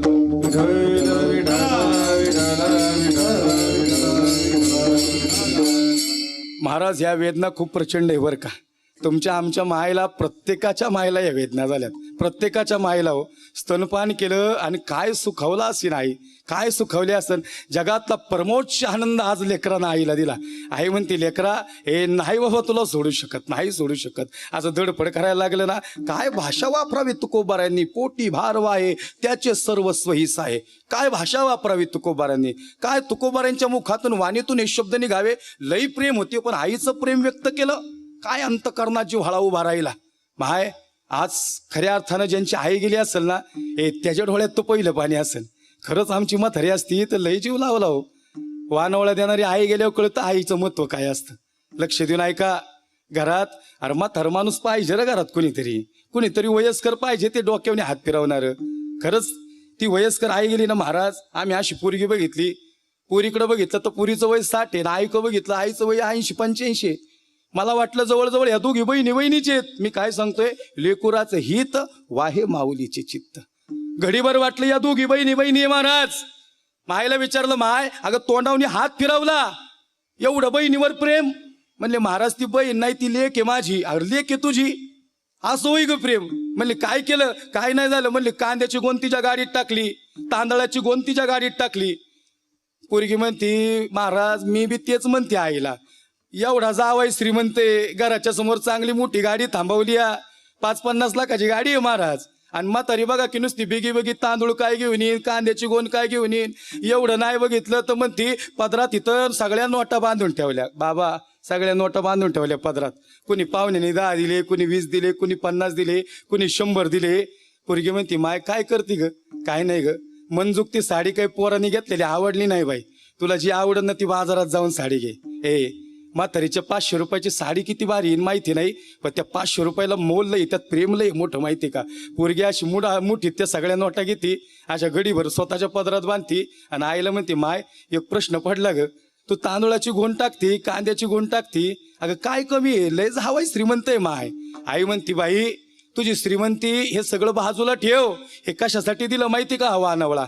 खरं सांगते, तू घरी जाशील ना, घरी जाऊन भात करशील, ज्या वेळेस भात करशील आणि ताटात वाढून घेशील ना आणि पहिला घास घेशील ना, आणि मग तुला म्हातारीची आठवण येईल. आणि खरं सांगू, ज्या दिवशी तुझी म्हातारी जाईल ना त्या दिवशी हा वानवळा देणारी आई तुझी जिवंत नसल. याला म्हणतात लेकुराचे हित वाहे माऊलीचे चित्त विठ्ठल.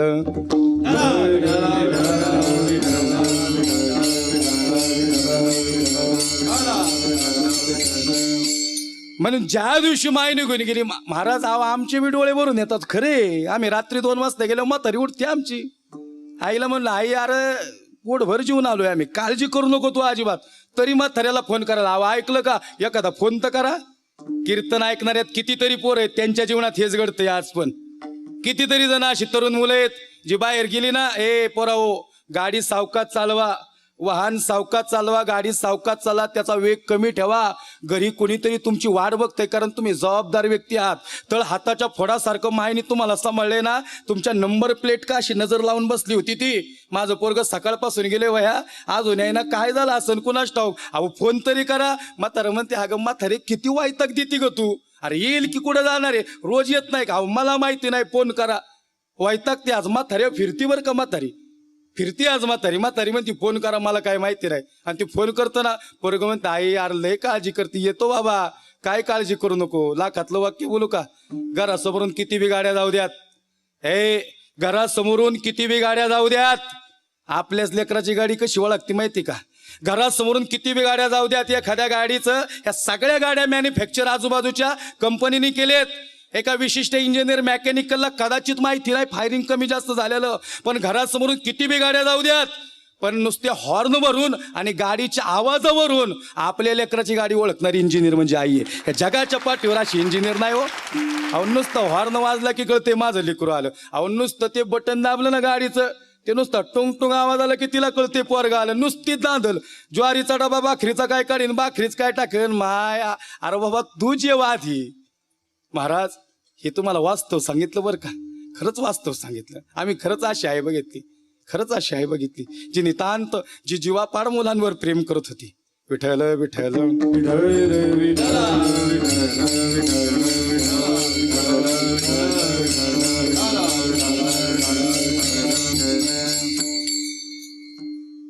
म्हणून हे अंतःकरणातलं प्रेम सांगत असताना आता एक 4-5 महिन्यापूर्वी 6-7 महिन्यापूर्वी एक लेख वाचण्यात आला होता.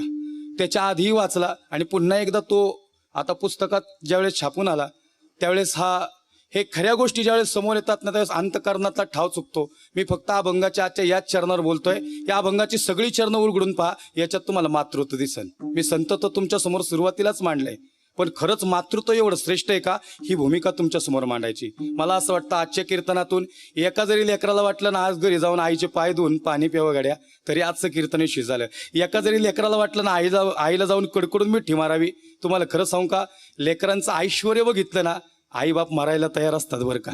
लेकरांचं ऐश्वर्य बघितलं ना, मोठा बंगला बांधला माझ्या पोराने, अरे लय मोठं पोरगं झालंय माझं, चांगला व्यावसायिक झालाय, लय पैसा पाणी कमावला रे, ऐश्वर्य बघतात आणि मारायला. अर्धी भाकरी तोडायची आपल्यासोबत, बापाला ना आईला अर्धी भाकरी तोडायची, माझ्या पोरासोबत मी जेवलो पाहिजे बास. अशी बी पोरं बघितलेत. कुठे आहेत माहिती का, परदेशात पगार 10 लाख रुपये महिन्याला, 20,000 रुपये आई बापाला पाठवते म्हातारी. आता 20,000चं इथं बसलेल्या आईला यायचं नाही, काय खातालो 20,000चं, काय खाताल तुम्ही खाऊन 20,000चं. शेजारचीने आली, म्हणली काय ग लय दमल्या ग दिसते आज. ती म्हणली काय नाही, आज लय पोराची आठवण येते. पोरग जर असतं बघ ना 20,000 रुपये पाठवते, सगळे बंडल तसेच ठेवले डब्यात, काहीच करू शकत नाही त्याचं, पण पोराची आठवण लिही होती. बघ भाकरीला फुगा आलाय, असं लिकरू बसायचं, लहान होतं, असा फुगा यायचा आणि जेवायला वाढायचे त्याला. जेवायला वाढलं की लिकरू असं बिगी बिग बघायचं, एका 5-10 मिनिटात भाकरी संपवायचं. आज नुसताच भाकरीला फुगा येतोय, पण लिकरू काही समोर दिसत नाही. पोरग परदेशात आहे, 20,000चं काय करायचं नाही. हे ती शेजारची मैत्रीण म्हणते, खरं सांग काय झालं. काय नाही, आज पोराची लय आठवण येते. एखादा निरोप गेला तर बघ, एक विमानाची फ्लाईट करून काय खर्च यायचा त्याला, ₹1,00,000 पोरग घरी येईन. घरी आलं ना, एक घास तोंडात घालन त्याचा सुखावलेला चेहरा बघल आणि मग मरायला तयार झाले बरं का. 6 महिने म्हातारीने वाट बघितली आई, 6 महिने म्हातारीने वाट बघितली महाराज. पोरग काय आलं नाही बरं का. एका मिनिटात तिकीट काढलं असतं तर 8-10 दिवसात घरी आलं नाही लेकरू.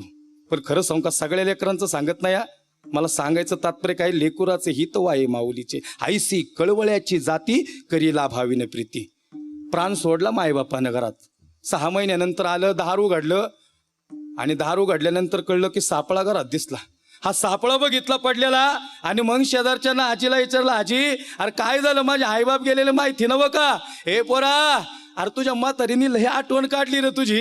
अरे तू दिलेले सगळे पैसे 1 रुपया बी खर्च केला नाही बघ, सगळं बंडल तरच असत्यान. त्यांना पैसा नको होता तुझा, त्यांची एकच इच्छा होती तुला कधीतरी जवळ घ्यावं. तिकडं भाकरीला फुगा आला ना, भाकरी वाढावी, तिच्या हाताने एक घास भरवावा. पण खरं सांगू का, तू अजून 6 महिन्यातला एकदा तरी तिला भेटायला असताना अजून वर्षभर तुझी आई जगली असती र.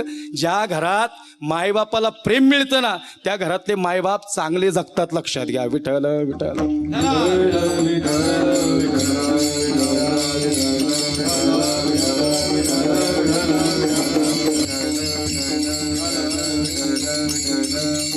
म्हणून त्या आईच्या जातीविषयी निर्लोभ आणि निष्कामता तुकोबाऱ्या अभंगाच्या 2ऱ्या चरणात प्रतिपादन करा. ऐसी कळवळ्याची जाती, ऐसी कळवळ्याची जाती, ऐसी कळवळ्याची जाती, ऐसी कळवळ्याची जाती, ऐसी कळवळ्याची जाती, ऐसी कळवळ्याची जाती, ऐसी कळवळ्याची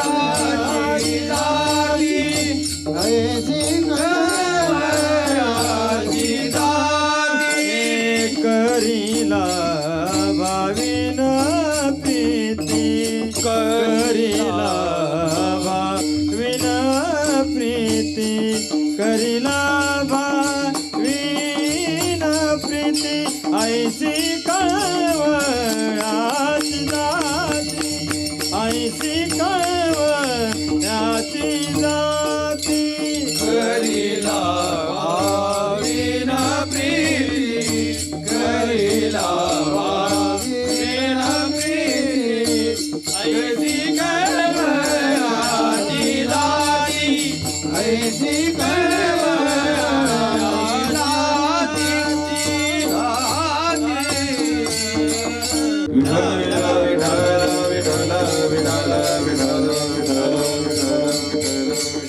ऐसी कळवळ्याची जाती करीला भावीने प्रीती. महाराज, हे वाक्य आईसाठी सांगत नाही बरं का, हे वाक्य संतांसाठी पण आहे. हे संतांविषयी ऐसी कळवळ्याची जाती करी लाभाविने. स्वतःचा लाभ संतांनी समोर नाही ठेवला तरी निर्लोभ आणि निष्काम प्रेम समाजावर केलं. निष्काम प्रेम केलं. अहो जगाचा मालक घ्यायला आला हो संतांना. खरं सांगू का, आता पंढरीच्या वारीला सगळे जाऊन आलेत. पंढरीच्या वारीला जाऊन आले म्हणजे माहेराला जाऊन आले. आई मला खरं सांगा, सासराची ओढ जास्त आहे का माहेराची ओढ जास्त आहे? हो खरं सांगतो, माहेराची ओढ जास्त आहे. आणि पंढरीला जायचं म्हणजे माझे जीवीची आवडीन पंढरपुरा नेईल गोडी. त्या पांडुरंगात मन रंगलं सगळ्यांचं. पण खरं सांगू का, हा सगळा परमार्थ केला संतांनी. संतांच्या बद्दल ऐसी कळवळ्याची जाती करी लाभाविने प्रीती. आईची तुलना समोर ठेवली आणि संतत्वाचं दर्शन घडून दिलं समाजाला. ऐसी कळवळ, अशी कळवळ्याची जाती. मग तसं होते का संत? निश्चितच संत तसे होते. जगाचा मालक पंढरीश परमात्मा तुकोबारांना घ्यायला आला. तुकोबाराय सांगतात, आवले अगं खरंच निर्लोभ प्रेम केलं का समाजावर? जशी आई लेकरावर प्रेम करते ना, हा समाज आमची लेकरं आहेत आवले. आणि मग यांच्यावर प्रेम केलं. 42 वर्षाचा परमार्थ झाला. साधन संपलं आणि साध्याच्या अवस्थेवर आज आलो. आणि खरं सांगू आवले, आज जगाचा मालक आई म्हणून मला घ्यायला आला ग. आई म्हणून आला. आईसारखं प्रेम केलं. ऐका ऐका, भगवान परमात्मा आला आणि तुकोबाराय सांगतात, खरं सांगू का आवले, आता जायचंय बरं का, आता येशील का ग तू? येईन वय बायको, काय वाटतं तुम्हाला? तुकोबारायांची बायको बांधणारी होती. ती म्हणली, आता दुपती म्हैस आली, आता जरा खाऊ द्या पेऊ द्या, नीट राहू द्या. तुमचा प्रपंच चांगला बघितला, तुमचा परमार्थही बघितला, आता येणा टाळ चिपळे हिथं ठेवा, नाही तर घेऊन जा आणि जा जगाच्या मालकाबरोबर, परत येऊ नका इकडं. लय रागात होती ती, लय बांधणारी होती. आपली कशी आहे काय कोणाच ठाऊक, बांधणारी आहे का? पण बायको बांधणारीच असावी. संतोष महाराज बायको बांधणारी असावी बरं का. बायको बांधणारी असली तरच संसाराला मजा आहे. लई गोड बोलणारी असली की दाल मी कुछ काला आहे. लक्ष देणं. बांधणारी खुंकार पाहिजे. लय खतरनाक होती ती. हा तुकोबाराय म्हणायचं, आवले लय बांधती बरं का. खरंच आला ग. अहो कुठला मालक येतो जगाचा? आवले अगं माहेराची ओढ जशी लिकीला लागावी ना, तशी आज मला ओढ लागली समाजावर. कळवळ्यांनी प्रेम केलं, निर्लोभ प्रेम केलं. पण जगाचा मालक आला. आवले खरंच माहेराला चाललो ग. आपल्या माहेरा जाईन मी आता, आपल्या माहेरा जाईन मी आता, आपल्या माहेरा जाईन मी आता, आपल्या माहेरा जाईन मी आता, आपल्या माहेरा जाईन मी आता, आपल्या माहेरा जाईन मी आता, आपल्या माहेरा जाईन मी आता, आपल्या माहेरा जाईन मी आता. निरोपया संता हाती आला, निरुपया संता हाती आला, सुख दुःख माझे ऐकली कानी, सुख दुःख माझे ऐकली कानी. निरुपया संता हाती आला, निरुपया संता हाती आला, सुख दुःख माझे ऐकले कानी, सुख दुःख माझे ऐकले कानी,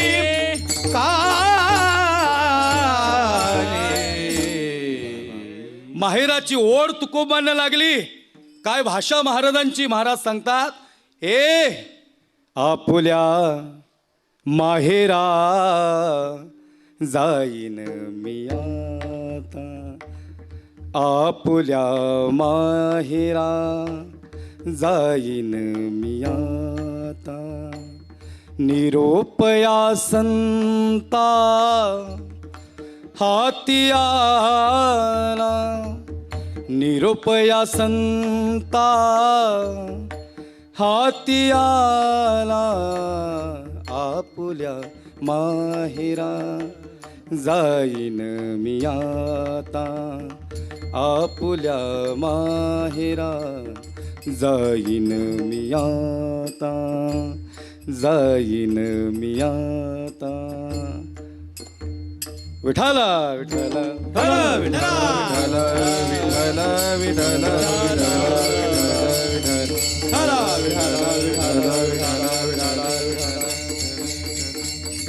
म्हणून आईसी कळवळ्याची जाती करी लाभावीन प्रीती. अरे इतकं प्रेम केलं हा. आणि म्हणून तिसऱ्या चरणात एक उदाहरण देतो आणि ते चरण असं आहे की पोटी भार वाहे त्याचे सर्वस्वही साहे. तुकोबा रे अभंगाच्या तिसऱ्या चरणात.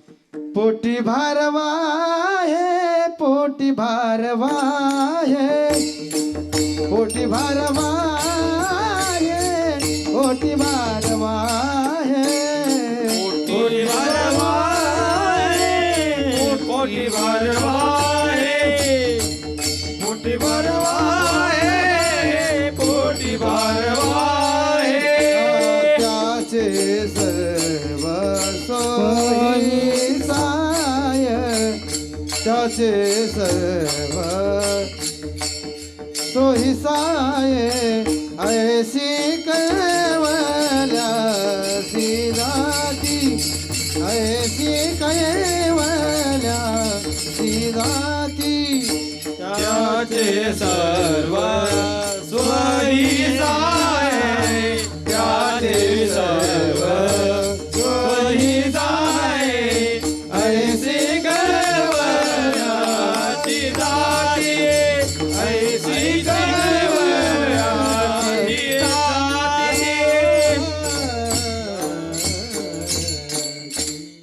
पोटी भार वाहे त्याचे सर्वस्वही साहे. ऐसी कळवळ्याची जाती करी लाभाविन प्रीती. सज्जन हो, खऱ्या अर्थानं हा प्रचंड भार आपल्या अंतःकरणात घेऊन पोटी भार वाहे त्याचे सर्वस्वही साहे. मगाशी बोलून गेलो मी. रत्नागिरी जिल्ह्यात घडलेली घटना आहे आणि इतक्या वर्षानंतर आजही तो प्रसंग इतका जिवंत आहे, अंतःकरणातला भिडणारा आहे. अखंड महाराष्ट्रावर कीर्तन करत असताना खऱ्या अर्थानं या विषयाला स्पर्श केला तर हृदयात खऱ्या अर्थानं हृदय दाटून येतो महाराज, डोळे भरून येतात. खऱ्या अर्थाने एखादं कुटुंब असावं आणि ही सत्य घडलेली घटना आहे आणि या घटनेतून आज आम्ही कीर्तनातून काहीतरी शिकून जावं. आणि खरंच याचा अर्थ, अख्ख्या अभंगाचा अर्थ, पूर्ण अभंगाचा अर्थ या खऱ्या अर्थाने या प्रसंगात आहे.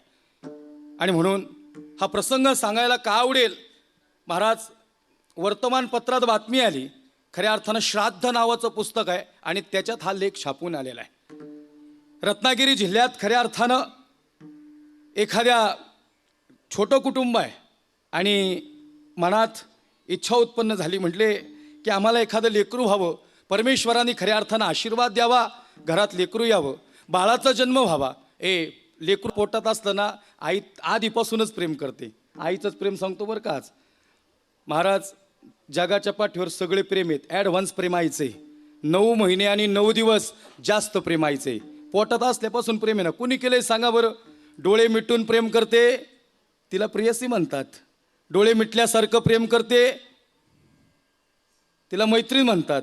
अजून डोळे वाटारून प्रेम करते, तिला बायको म्हणतात. आणि डोळे मिटेपर्यंत प्रेम करते, उसे माँ कहते, तिला आई म्हणतात. जगाच्या पाठीवर असं प्रेम आहे, डोळे मिटेपर्यंत प्रेम करते. आईला आधीच माहिती, ती म्हणते अहो ऐकलं का, खरं सांगू का, हा बाळाचा जन्म झाला, मुलगा झाला, आई बापाला दोघांना आनंद झाला. आई म्हणते हो ऐकलं का, लेकरू लई तेजस्वी आहे. अहो लेकरू लई ओजस्वी आहे. आपण ना आपल्या बाळाचं नाव राजू ठेवू बरं का, राजू ठेवू. बाप म्हणतो ए बाई अगं अजून बारसं तर उदे जन्मल्यावर लगेच नाव ठेवते का. नाही नाही म्हणली, त्याचं नाव राजू ठेवायचं. बाळ चालायला लागलं महाराज. आई लेकरू चालायला लागलं, हृदयातून ऐका हृदयापर्यंत जाईल घटना. लेकरू चालायला लागलं, बालकाचे चाली माता जाणूनी पाऊल घाली. मी काय सांगतो, पोटी भारू आहे त्याचे सर्वस्व ही साहे. ऐसी कळवळ्याची जाती करी लाभावीन प्रीती. लेकरू चालायला लागलं, तुरु तुरु चालायला लागलं, लेकरू धडपडायचं. अहो काय लेकरू लई भारी, लई हुशार आहे. अहो बघा कसं बोलायला लागलं. आता 2.5-3 वर्षाचं झालं, बोबडं बोलायला लागलं. आईला लय अभिमान, शेजारच्या पाजारच्याला सांगते माझा ना आमचा राजू लय हुशार आहो. आता त्याला आम्ही इंग्लिश मिडियममध्ये टाकणारे, मोठ्या शाळेत टाकणारे.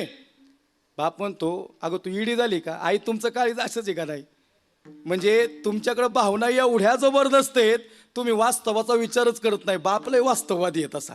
ते म्हणतो बाई कल्पनेच्या जगात जगू नकोस. आपली परिस्थिती तेवढी नाही. ही 4 नारळाची झाडं, ही 1-2 गुंठा जागा, ह्याच्यात हे करून तू काय शिकवशील पोराला.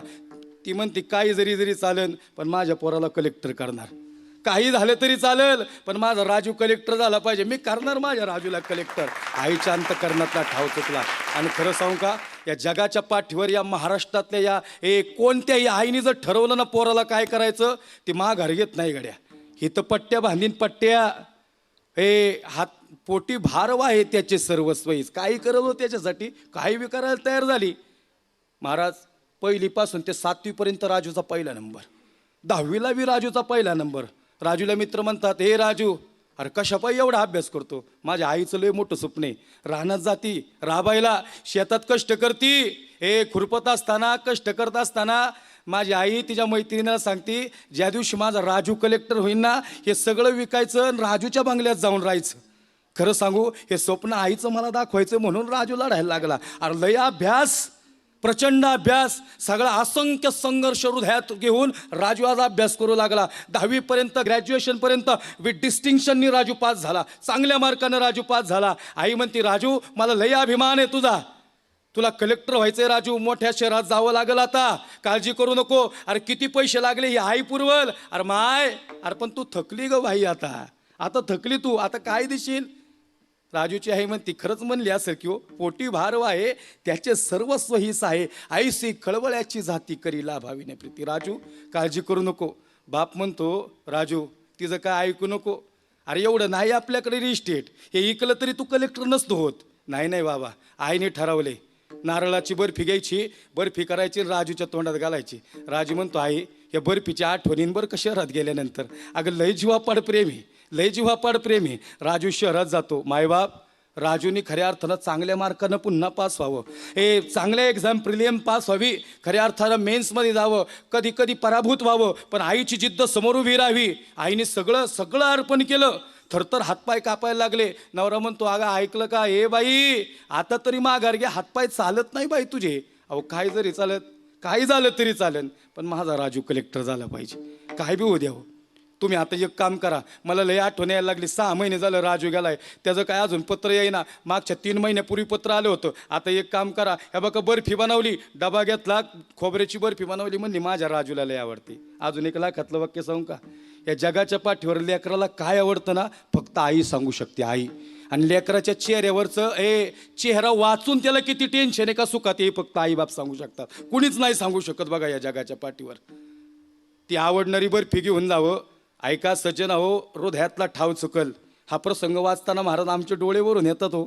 वास्तव सांगतो तुमच्या समोर. असा बर्फीचा डबा घेतला, राजू समोर ठेवला. राजू म्हणतो, लई थकली का माझी आई. आईला म्हणा, थोडी कानात काढ माय, आता थोडंच कष्ट कर बाई, आता तुझा राजू कलेक्टरच व्हायला आलाय. बाप म्हणतो, राजू तेवढे पैसे नाही मला वाटत कदाचित तुझी माय पुरवल. त्याच्या आधी जाहीर बरं का ती, अरे लई क्रूज झाली ती. अरे 8-8 दिवस आजारी असती, तिला सहन होत नाही. तशीच थरथर त्या हातपायाने उठती, परत शेतात जाती, परत कष्ट करती. अरे आधी तरी 8 तास कष्ट करायची. राजू, अरे तुझी माय आता भारातच कष्ट करती, पोटी भारव आहे त्याचे सर्वस्वहीच आहे. राजू म्हणतो, बाबाला सांगतो, बाबा मी पूर्णपणे प्रयत्न करेल, काळजी करू नका. राजूला कळलं महाराज कलेक्टर नाही होऊ शकत. राजूला कळलं कलेक्टर नाही होऊ शकत. पैशाच्या अडचणी येईल. राजूने खऱ्या अर्थाने एखादा खेळ खेळावा आणि एखाद्याच्या प्रेमात पडावं. तिने आड घातली, राजू तुझी कलेक्टरची इच्छा तुझ्या आईची आहे आणि तुला असं वाटत असेल तू कलेक्टर व्हावं, राजू तुला माझ्याशी लग्न करावं लागेल.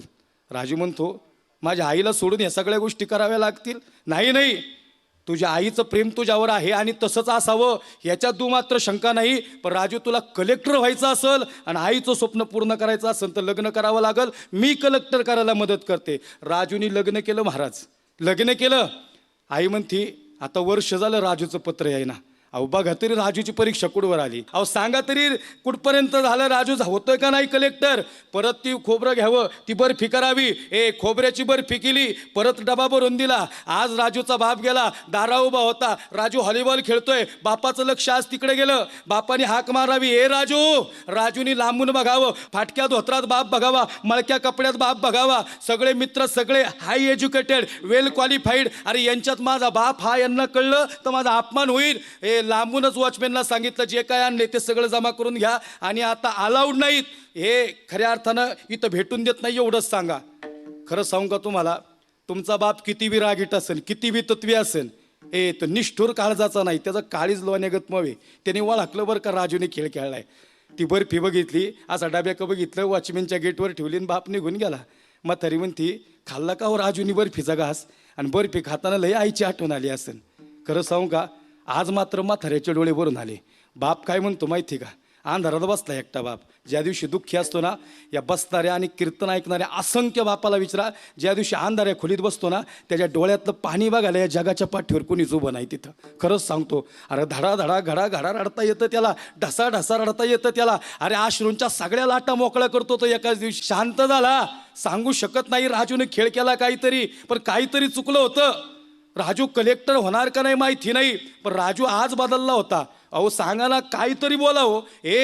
अगं नको करू कष्ट आता, मला माहिती नव्हतं राजू कलेक्टर होईल का नाही. पण खरं सांगू, संघर्ष सोडत नाही माई शेवटपर्यंत. खरंच महाराज, आम्ही अशी म्हातारी आजी आई बघितली ना, पोराचे असंख्य स्वप्न हृदयात घेऊन उभी राहते, असंख्य स्वप्न. अहो लटणारी आई शेतात राहण्यात कष्ट करताना बघितली हो. नभीची चांदणी, काय तिचं प्रेम आहे या जगाच्या पाठीवर. असं आहे प्रेम, ज्या ज्या लेखकांनी ज्या ज्या कविता रचल्या आहेत त्यांना सॅल्यूटच आहे. आणि खरंच चंद्राची कोर येते आणि तिची शीतल छाया जगाच्या पाठीवर परत मिळणार नाही गेल्यानंतर. असा थरथर करणारा हात आज 12 तास कष्ट करत होता. खरं सांगू का तुम्हाला, हे सगळं झालं पण राजू कलेक्टर बी झाला बरं का. आई राजू कलेक्टर झाला, कळलं नाही आईला. आई खोटवर झोपून आहे, आईला हालता येत नाही. आज लय क्रूज झाली म्हातारी. आज राजूची वाट बघत बसते, कुणीतरी यावं आणि म्हणावं. आई म्हणावी, आई म्हणावी, अहो काहीतरी बघा, कुठून तरी पत्र आलं असन, काहीतरी झालं असन, माझा राजू कलेक्टर. बाई, अरे तुला ताकीद करतो गप, नवऱ्यानी बायकोला शांत बसवावं. तुझा राजू कलेक्टर नाही होऊ शकत आणि कधीच नाही होणार. तुझ्या उपकाराची परतफेड नाही करणार तो. अरे लई कष्ट केलं तू बघ, संपली, पण तुझा राजू नाही. ते माझं रक्त आहे आणि तो कलेक्टर होणार. अरे मी शब्द दिलाय म्हणल्यावर तो होणारच, माझ्यासाठी कलेक्टर होणार. राजू कलेक्टर झाला महाराज, राजू कलेक्टर झाला. एक गरीब घरातला राजू कलेक्टर झाला.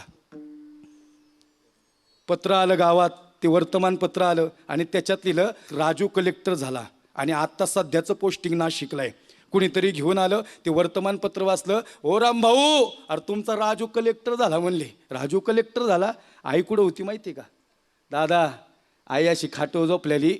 पुत्राची वार्तानी शुभाई के जेवी माता, देवा तैसे राहो माझे मन, गाता ऐकता हरिगुण. लेकराची वार्ता ऐकली आणि धाडकन म्हातारी उठली. जसा तिला जोशच आला, असं पत्र घेतलं, वर्तमानपत्र घेतलं, असं हृदयाला लावलं. वाचता येत नाही तिला, काही समजत नाही, फक्त एवढं माहिती आहे राजू कलेक्टर झाला. अहो कशासाठी करायचं हे सगळं, विकून टाका आता. चला ही नारळाची झाडं बर्फी करते, माझा राजू कलेक्टर झाला. अरे कुठं झालाय, कुठे म्हणले, ते पोस्टिंग झालं म्हणले त्याचं नाशिकला, नाशिक ठिकाणी. अहो ऐकलं का, राजूचा लय मोठा बंगला असेल. आईची स्वप्न बघा, कीर्तन ऐकणाऱ्या प्रत्येक आईला विचारून ही स्वप्न आहेत का नाही. माझ्या बी आईची येतो, इथं उभं राहिलेल्या सगळ्या असंख्य लेकरांच्या आईची ती स्वप्न आहेत की माझी लेकरं काहीतरी व्हावी. आणि मी खरं सांगू का, ही सगळी स्वप्न पूर्णत्वास करा आणि मगच मायबापाला जाऊ द्यात, तर आजचं कीर्तन यशस्वी होईल गाड्या, तर यशस्वी होईल. या कीर्तनाचा अर्थ काय, या कीर्तनाचा अर्थच तो आहे.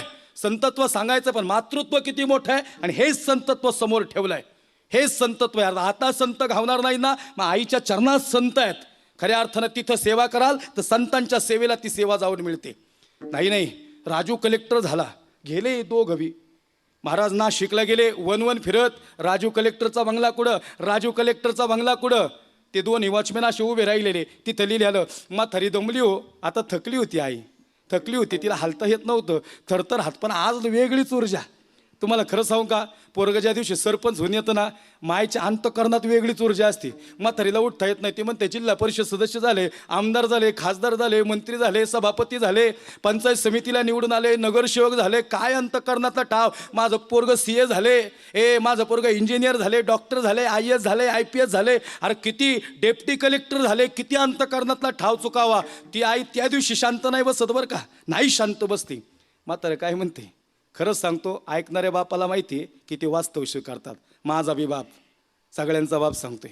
म्हातारं म्हणते ऐक ना, अगं सोड हा हट्ट, राजूचा बंगला काय गावत नाही. ऐका ना, मी इथं झाडाखाली बसते, एवढा बर्फीचा डबा घेऊन जा. गेल्या गेल्या तुम्हाला म्हणन आईने बनवलेली बर्फी माझ्या तोंडात घाला. जा ना हो, तुम्ही जा, माझं ऐका तरी. म्हातारी तिथं बसली, राजूचा बाप बर्फीचा डबा घेऊन गेला. राजू कलेक्टरचा बंगला बघितला, मन भरून आलं. अरे केवढीशी झोपणी माझी, केवढा राजूनी बंगला घेतलाय. अरे केवढीशी नारळाची झाडं, इथं झाडच झाड आहेत. ही सगळी हिरवळ बघितली, बापाचं हृदय दाटून आलं. आज कधी ना रडणारा बाप आज हृदयातून रडत होता. आई, तुमच्या डोळ्यात पाणी येईल, पण पडद्याआडचा कलाकार म्हणजे बाप आहे. त्याच्या डोळ्यातलं पाणी बघायला आजपर्यंत खऱ्या अर्थानं ज्याला त्याच्या डोळ्यातलं पाणी ओळखता आलं ना, त्याच्या हातात यशच आहे. लक्षात घ्या, हातात यश आहे. मायबाप आहे, बापाची थाप अशी पाठीव पाहिजे बरं का. ज्याच्या पाठीव बापाची थाप आहे ना, जगाच्या पाठीवर त्याला अयशस्वी कोणी करू शकत नाही. यश त्याच्या पदरात आहे, लक्षात घ्या. आज बापाचे डोळे भरून आले. राजू कलेक्टरचा बंगला, माझा राजू कलेक्टर झालाय. वॉचमॅन म्हणतात, हे अरे कोण तुम्ही? म्हणले, मी राजूचा बाप आहे. अरे हे मळकं धोतर, फाटलेलं धोतर, असला सदरा, अरे तू कस काय राजूचा बाप? अहो मी राजूचा बाप आहे. सांगा राजूला. खोबऱ्याची बर्फी घेऊन आलाय आणि नारळाची बर्फी त्याला आवडती नव. आई थांबली, व्याकुळ झाली. आईला मिठी मारायची राजूला. अरे ही धरपकड चालली, ही भांडणं चालली, हा वाद चालला. वॉचमॅननी बापाकडे बघावं, बापानी वॉचमॅनकडे बघावं, आणि बघता बघता बर्फीचा डबा हातात, वॉचमॅननी बापाच्या कंबरड्यात लात मारावी, हे बाप खाली पडावा, आणि राजूनी वरतून खिडकी उघडावी राजूच्या बापाची, आणि राजूची नजर एक व्हावी, आणि राजूनी पुन्हा एकदा खिडकी लावून घ्यावी. आता बापाच्या हृदयाला काळजाला काय वाटलं असेल सांगू शकेल. हे दुःख फक्त बाप सांगू शकतो. लक्षात घ्या. ज्याला मोठं केलं, अरे ज्या माईनी दिवस रात्र कष्ट केलं, अरे मला खाली पडलेला बघून हा बर्फीचा डबा घेऊन आलो, बाप राजूने खिडकी लावून घेतली. आता समजलं नाही बरं का काय करलो पुरुष यावेळेस. तुम्हाला खरं सांगू, लय दुःख पचवायची ताकद आहे पुरुषांच्यात. बापाच्या हृदयात लय दुःख पचवायची ताकद आहे. आई, तुम्ही एवढ्या संवेदनशील, तुम्ही रडून मोकळ्या होत्यालो, पण आमच्यासारखा असंख्य बापाला रडता येत नाही बरं का. आम्ही 30, 32, 35 वर्षाची पोरं आहेत, पण आज 8-8 दिवस बाहेर गेलो ना, आमच्या लेकरांचे फोन येतात ना ज्यावेळेस व्हिडिओ कॉलवर, आमचे बी डोळे भरून येतात. आम्ही बाप आहे हो, इथं ऐकणारा प्रत्येकजण बाप आहे. कधीतरी लेकराला असं जवळ घेतलं, डोळे भरून येतात. थरथर त्या हाताने बर्फीचा डबा उचलला महाराज, थरथर त्या हातानं बर्फीचा डबा उचलला. म्हातारी तिथंच बसलेली. आता त्या आईचं काळीच काय म्हणे नो, आई म्हणते, हो सांगा ना केवढा बंगला आहे माझ्या राजूचा? अहो लय मोठा बंगला असेल ना. अहो कलेक्टर झाला हो माझा राजू. अहो लय चाकर नोकर असतील हो. आता सगळं विकलंय आपण, काय नाही ठेवलं. आता सर्वस्व त्याला जीवन अर्पण. आता मस्तपैकी राहायचं, आनंदात राहायचं. आता लय टेन्शन घेणार नाही. आता मला कष्ट बी होत नाही हो. राजूच्या बायकोनी, राजूने आमची सेवा करावी एवढीच आमची इच्छा आहे बरं का, एवढीच इच्छा आहे. खरं सांगू का तुम्हाला, आईचं डोळं भरून आलं. आई म्हणती, अहो सांगा ना तुम्ही काय बोलत नाही. म्हातारं महाराज बायकोच्या बाजूला जाऊन बसलं, आणि अशी धाडकन उडी पडली, मांडीवर जीव सोडला. ह्या असंख्य दुःख, प्रचंड दुःख पचवताना याला बोलता येत नाही. खरं सांगू का, निघून जातात अशी माणसं, अलगत पाखराप्रमाणे. पाखरं उडून जावीत ना, अशी माणसं आयुष्यातून निघून जातात. खरंच आम्ही अशी म्हातारी आणि असा म्हातारं बघितलं आहे ज्यांचं प्रेम आहे. आमच्या तरुणाईने या आजी आजोबांकडून काहीतरी शिकायचं असतं गड्या. ह्या सहचारण्यांकडून काहीतरी शिकायचं असतं, जे शेवटच्या श्वासापर्यंत प्रेम करतात. ऐका ना, म्हातारीला कळलं काहीतरी राजूने खेळ केलाय. माझं कीर्तन अगदी शेवटाला आलंय सज्जना हो. म्हातारीला कळलं की काहीतरी राजूने खेळ केलाय. ज्या अर्थी काही न बोलता म्हातारं संपला ना, त्या अर्थी काहीतरी आघात झालेला आहे. बर्फीचा डबा बघितला, माती लागलेली बर्फी बघितली, आणि हृदयातला ठाव आईचा चुकला. आई म्हणती, ज्या राजूला चालताना बघितलं, धडपडताना बघितलं, त्या राजूला कधीतरी ह्या बापाने उचललं, पण आज बाप पडला तर काय हाल झालं बापाचं. शांत झाली आई. संयमाचा खरंच आज बांध फुटला होता. थांबू नाही शकला भावना बाप, पण आईने या भावना रोखल्या. मुंडन केलं आणि महादेवाच्या मंदिरात भीक मागत आई बसली. रत्नागिरी जिल्ह्यातली घटना, सत्य घटना तुमच्या समोर ठेवतोय. भीक मागत आई महादेवाच्या मंदिरात भीक मागत बसली. अरे कुणाची आई? कलेक्टरची आई महाराज, कलेक्टरची आई अशी भीक मागत बसली. अरे काय अंतकरणात ठाव चुकला असल, काय हृदय म्हणत असल, अशी भीक मागत बसली. मुंडन केलं केसाचं, डोक्यावर पदर घेतला, पण नीतीचा खेळ केले कर्म झाले तेची भोग आले, आणि उपजले मेले आईसे किती. महाराज राजूला बी मुलगा झाला, बायको बी कलेक्टर आणि राजू बी कलेक्टर. बायको म्हणते, अहो ऐकलं का, आपल्या या लेकराला सांभाळायला कुणीतरी मोलकरीन पाहिजे हो घरात, याची मालिश करायला कुणीतरी आया पाहिजे हो, ही भांडी धुणी करायला कुणीतरी पाहिजे. आपण कामावर जाणार आणि आपल्या लेकराला कोण लक्ष देणार? कुणीतरी मोलकरीन. बघा संवाद कुठं चालू आहे, महादेवाच्या मंदिराच्या बाहेर. आईच्या कानावर गेलं. अशी आई आहे का की पोराचा आवाज नाही ओळखणार? राजूचा आवाज ओळखला आईने, थरथर हातपाय करायला लागले. भीक मागायचा हात मागं वाढला, म्हातारीने डोक्यावर पदर घेतला आणि राजूला म्हणते, ओ कलेक्टर साहेब, मी येते तुमच्या इथं नोकर म्हणून काम करते, सगळं काम करीन, भांडी घासून धुणं धुईल, तुमच्या लेकराची मालिश करल, त्याला झोपल, काही काळजी करू नका, तुम्ही बिनधास्त कामावर जा. आणि मग ती म्हणते, अहो आजी हे सगळं खरे, पण पैसे किती घ्याल? पैसे काहीच नका देऊ, 2 टाईमचं खायला द्या पोटभर आणि बास, एवढीच तुमची सेवा करायला द्या. ऐकलं का? कलेक्टरची आई कलेक्टरच्या घरात भांडी धुणं करायला लागली. मी काय सांगतोय, पोटी भारव आहे त्याचे सर्वस्व हिस्सा आहे. हातपाय थरथर कापायला लागले, समजत नव्हतं काय करावं. थरथर का करत होते? आज आनंद झाला होता. ज्या राजूला बघण्यासाठी मंतड पडत होता ना, तो राजू समोर होता. भांडी घासायची, धुणं धुवायची, लेकराला अशी झोपवायची, पाळणा अशी झुलवायची. आईला असं वाटायचं, अरे माझा राजूच पाळण्यात आहे. आईला असं मालिश करताना वाटायचं, ज्या राजूची कलेक्टर होण्याची स्वप्न बघितली, पण राजूला माहिती नाही आपली माय. एक दिवशी राजूने दमून यावं. राजूची बायको म्हणते, अहो ऐकलं का, एक सांगू का तुम्हाला, आपली जी निमोलकरीण आहे ना, ही मला काहीतरी वेगळी जाणवते बरं का प्रत्येक वेळेस. अहो काय बाळाला आंघोळ घालती, अहो बाळ किती सुंदर दिसायला लागलं, बघा काय तब्येत झाली आहे बाळाची, अहो खरंच लई देखणं झालं हो. अहो काय मालिश करावी, भांडी अशी घासती, धुणं अशी धुती, जसं काही तिचंच घर आहे. आणि खरं सांगू का, तुम्ही वाईट वाटून देऊ नका हो, पण मला गडीभर ही तुमचीच आई भासती हो.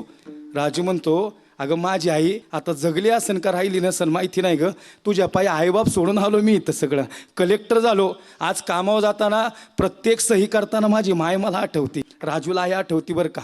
राजूला जाणवे ना काय झालं, आज ऑफिसचं प्रचंड टेन्शन राजूच्या डोळ्यासमोर उभं राहिलं. आज राजूला सुधरत नव्हतं, हात थरथर कापायला लागले. खऱ्या अर्थानं असंख्य दुःख हृदयात होतं राजूच्या. आज प्रचंड कामाचा लोड होता. राजू थकून घरी आला, खुर्चीवर बसला. आईचं ते काम चालूच आहे, पाळणा झुलवतीचे, बाळाला आंघोळ घालतीचे आणि मालिश करतीचे. बाळ झोपताना प्रचंड रडायला लागलं. राजू म्हणतो, आजी अरे कशापायी बाळ रडतंय? काही नाही म्हणले. अरे मग त्याला अंगाई तर गा. राजूने शांत डोकं टाकावं आणि मग आईने अंगाई गायला सुरुवात करावी. राजूच्या बाळाला झोपवावं, पोटी भारव आहे त्याचे सर्वस्व हिस आहे, आईसी कळवळ्याची जाती, करी लाभाविन प्रीती. आणि पाळणा हलवायला सुरुवात केली. कुठे शोधू ग आई तुला, आसरा नाही जगती मला, जीव व्याकुळ झाला तुझ्या दर्शनाला, आई ये ना जवळ घे मला, बाळ हा तुझा भुकेला. ज्यावेळेस राजूला झोप नव्हती ना येत लहानपणी, त्यावेळेस आई अंगाई गायची. ही अंगाई कानावर पडली आणि राजूचं दुःख हलकं झालं. राजू म्हणतो, आजी अरे परत गा ना अंगाई. अरे कुठंतरी फ्लॅशबॅक झाला, आठवणीत गेला राजू परत भूतकाळात गेला. राजू म्हणतो, आजी पाया पडतो अंगाई गा. अगं डोकं टाकलं, अगं प्रचंड दुःख आज झालंय, लई त्रास होतोय, आज आईची आठवण येते. पण ही अंगाई ऐकल्यानंतर आज इतका आनंद झाला, आजी परत गा. आजीने पुन्हा एकदा अंगाई गायला सुरुवात करावी. खुर्चीवर बसलेला राजू आनंदाने भरून जावा. कुठे शोधू ग आई तुला, आसरा नाही जगती मला, जीव व्याकुळ झाला तुझ्या दर्शनाला, जीव व्याकुळ झाला तुझ्या दर्शनाला, आई ये ना जवळ घे मला, बाळ हा तुझा भुकेला. धाडकन राजू खुर्चीवनी खाली पडला आणि राजूने ओळखलं माझी आई. डोक्यावरचा पदर बाजूला घेतला, मुंडन करणारी आई बघितली. आज धाडकन राजू अशी मिठी बसली, आईला ना रडायला लागला. आई म्हणते, काय झालं रे बाळा? आई अरे तू ओळखलं तर सांगायचं तरी ना. नाही बाळा, अरे तुझा संसार सुखाचा माझ्या डोळ्यासमोर चालला ना. अरे पण आई मोलकरीण झाली ग, कलेक्टर करण्यासाठी पोटावर पट्ट्या बांधल्यास, अरे असंख्य वेदना सहन केल्यास. अगं तुझ्या हाताला चिरा पडली आई, अगं खुरबुडीत हात हा माझ्या तोंडावर फिरव गे एकदा माय. पत्नीला आवाज दिला, एक कोरा कागद आणायला सांगितला.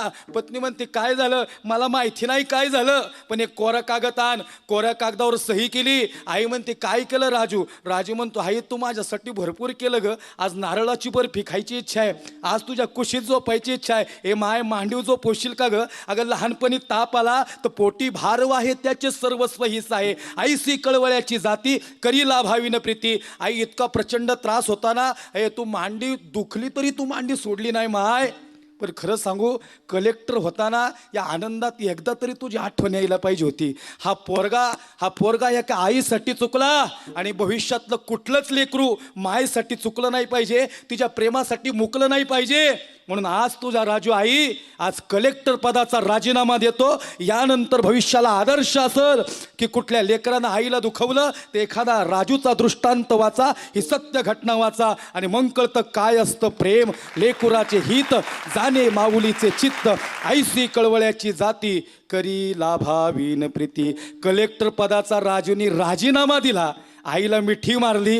हे जगातलं सर्वात मोठं प्रेम म्हणजे लेकराचं आणि आईचं प्रेम आहे. विठोबा रखुमाई विठोबा रखुमाई विठोबा रखुमाई विठोबा रखुमाई विठोबा रखुमाई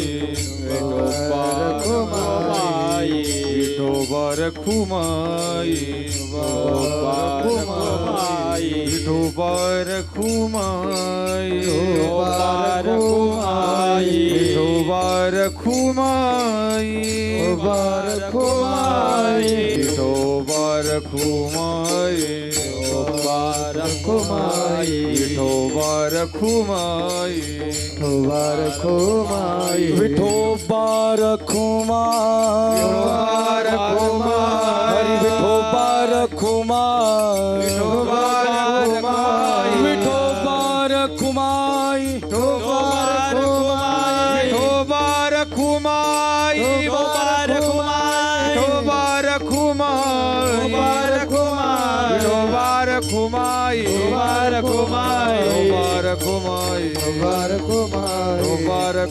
हरी विठोबा रखुमाई विठोबा रखुमाई विठोबा रखुमाई विठोबा रखुमाई बोला पुंडलिक हरी विठ्ठल ज्ञानदेव पंढरीनाथ भगवान माऊली ज्ञानेश्वर जगद्गुरु तुकाराम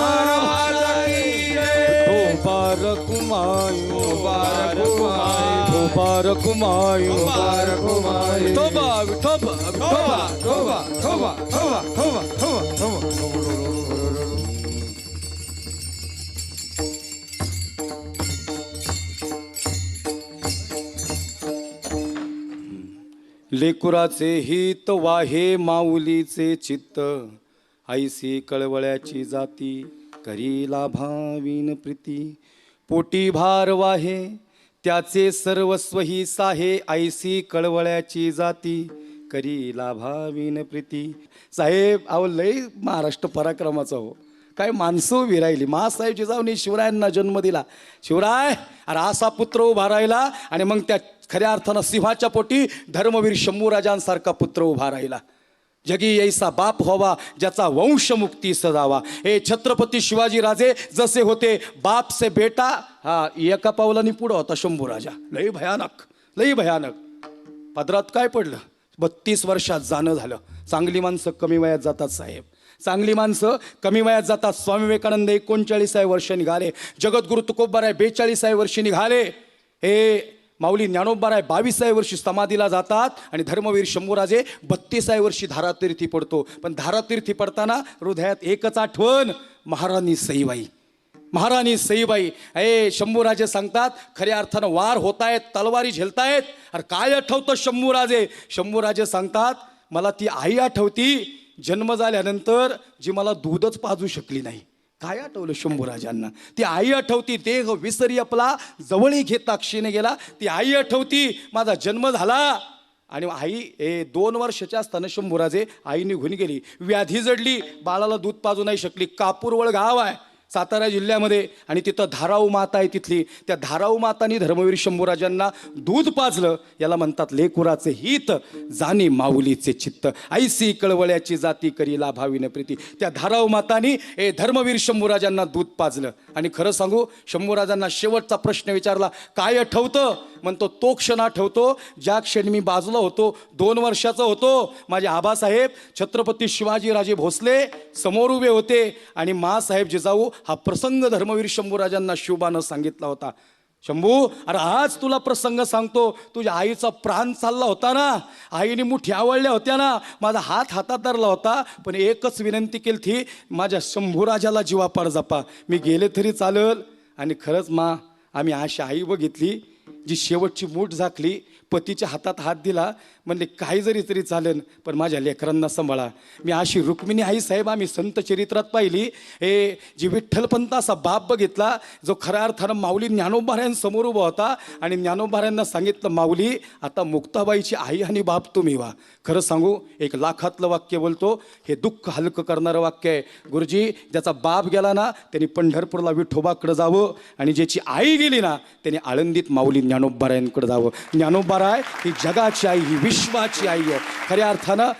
तिथं मस्तक जरी टेकवलं ना समाधीवर तरी माणूस शांत होतं, तरी असंख्य दुःख गळून जातात. आणि म्हणून ते चरित्र सांगताना आमची दुःख संपली, आयुष्यातली दुःखच ठेवली नाहीत साहेब. लई अडचणी उभ्या, लई अडचणी, आणि परमार्थिकाला तर लई अडचणी येणार, चांगलं काम करणारा लई अडचणी, लई काटे आडवे येणार, लई लोक आडवी येणार. गाड्यात डगमगायचं नाही अजिबात, अजिबात. पेलायची ताकद दिली तुला भगवान परमात्म्याने, ती काय कुणाला बी ताकद दिली का? अरे तुझे खांदे बळकट बनवल्यात परमेश्वरानं, तुला सांगितले तुझ्या खांद्यावरती ताकद आहे. हे असंख्य संघर्ष तू पेलू शकतोस, पण खरं सांगू, जेवढा मोठा संघर्ष यशही तेवढं मोठं असतं. लक्षात घ्या, यशही तेवढं मोठं असतं. म्हणून शंभूराजांकडे यश आलं होतं का? कारण औरंगजेब शेवटच्या क्षणाला शंभूराजांसमोर झुकला होता, आणि ही आईने दाखवलेली ताकद होती. ज्ञानेश्वर माऊली ज्ञानराज माऊली तुकाराम, ज्ञानेश्वर माऊली ज्ञानराज माऊली तुकाराम, ज्ञानेश्वर माऊली ज्ञानराज माऊली तुकाराम, ज्ञानेश्वर माऊली ज्ञानराज माऊली तुकाराम, ज्ञानेश्वर माऊली ज्ञानराज माऊली तुकाराम. ज्ञानेश्वर माऊली ज्ञानराज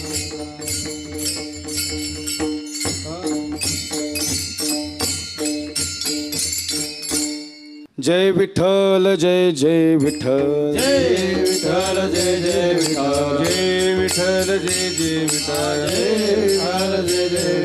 जय विठ्ठल, जय जय विठ्ठल, जय विठ्ठल. बोलिलेले कुरे वेडे वाकुडे उत्तरे, कराश बाप राज महाराज तुम्ही, नाही उच्चारिला दे कारुण्या पुरा, कराश बाप राज महाराज तुम्ही, म्हणे ज्ञानेश्वरा राखा पाया पैकी, कराश बाप राज महाराज तुम्ही. ज्ञानदेव तुकाराम, ज्ञानदेव तुकाराम, ज्ञानदेव तुकाराम, ज्ञानदेव तुकाराम, ज्ञानदेव तुकाराम, ज्ञानदेव तुकाराम, ज्ञानदेव तुकाराम, तुकाराम, तुकाराम, तुकाराम, तुकाराम, तुकाराम, तुकाराम, तुकाराम, तुकाराम.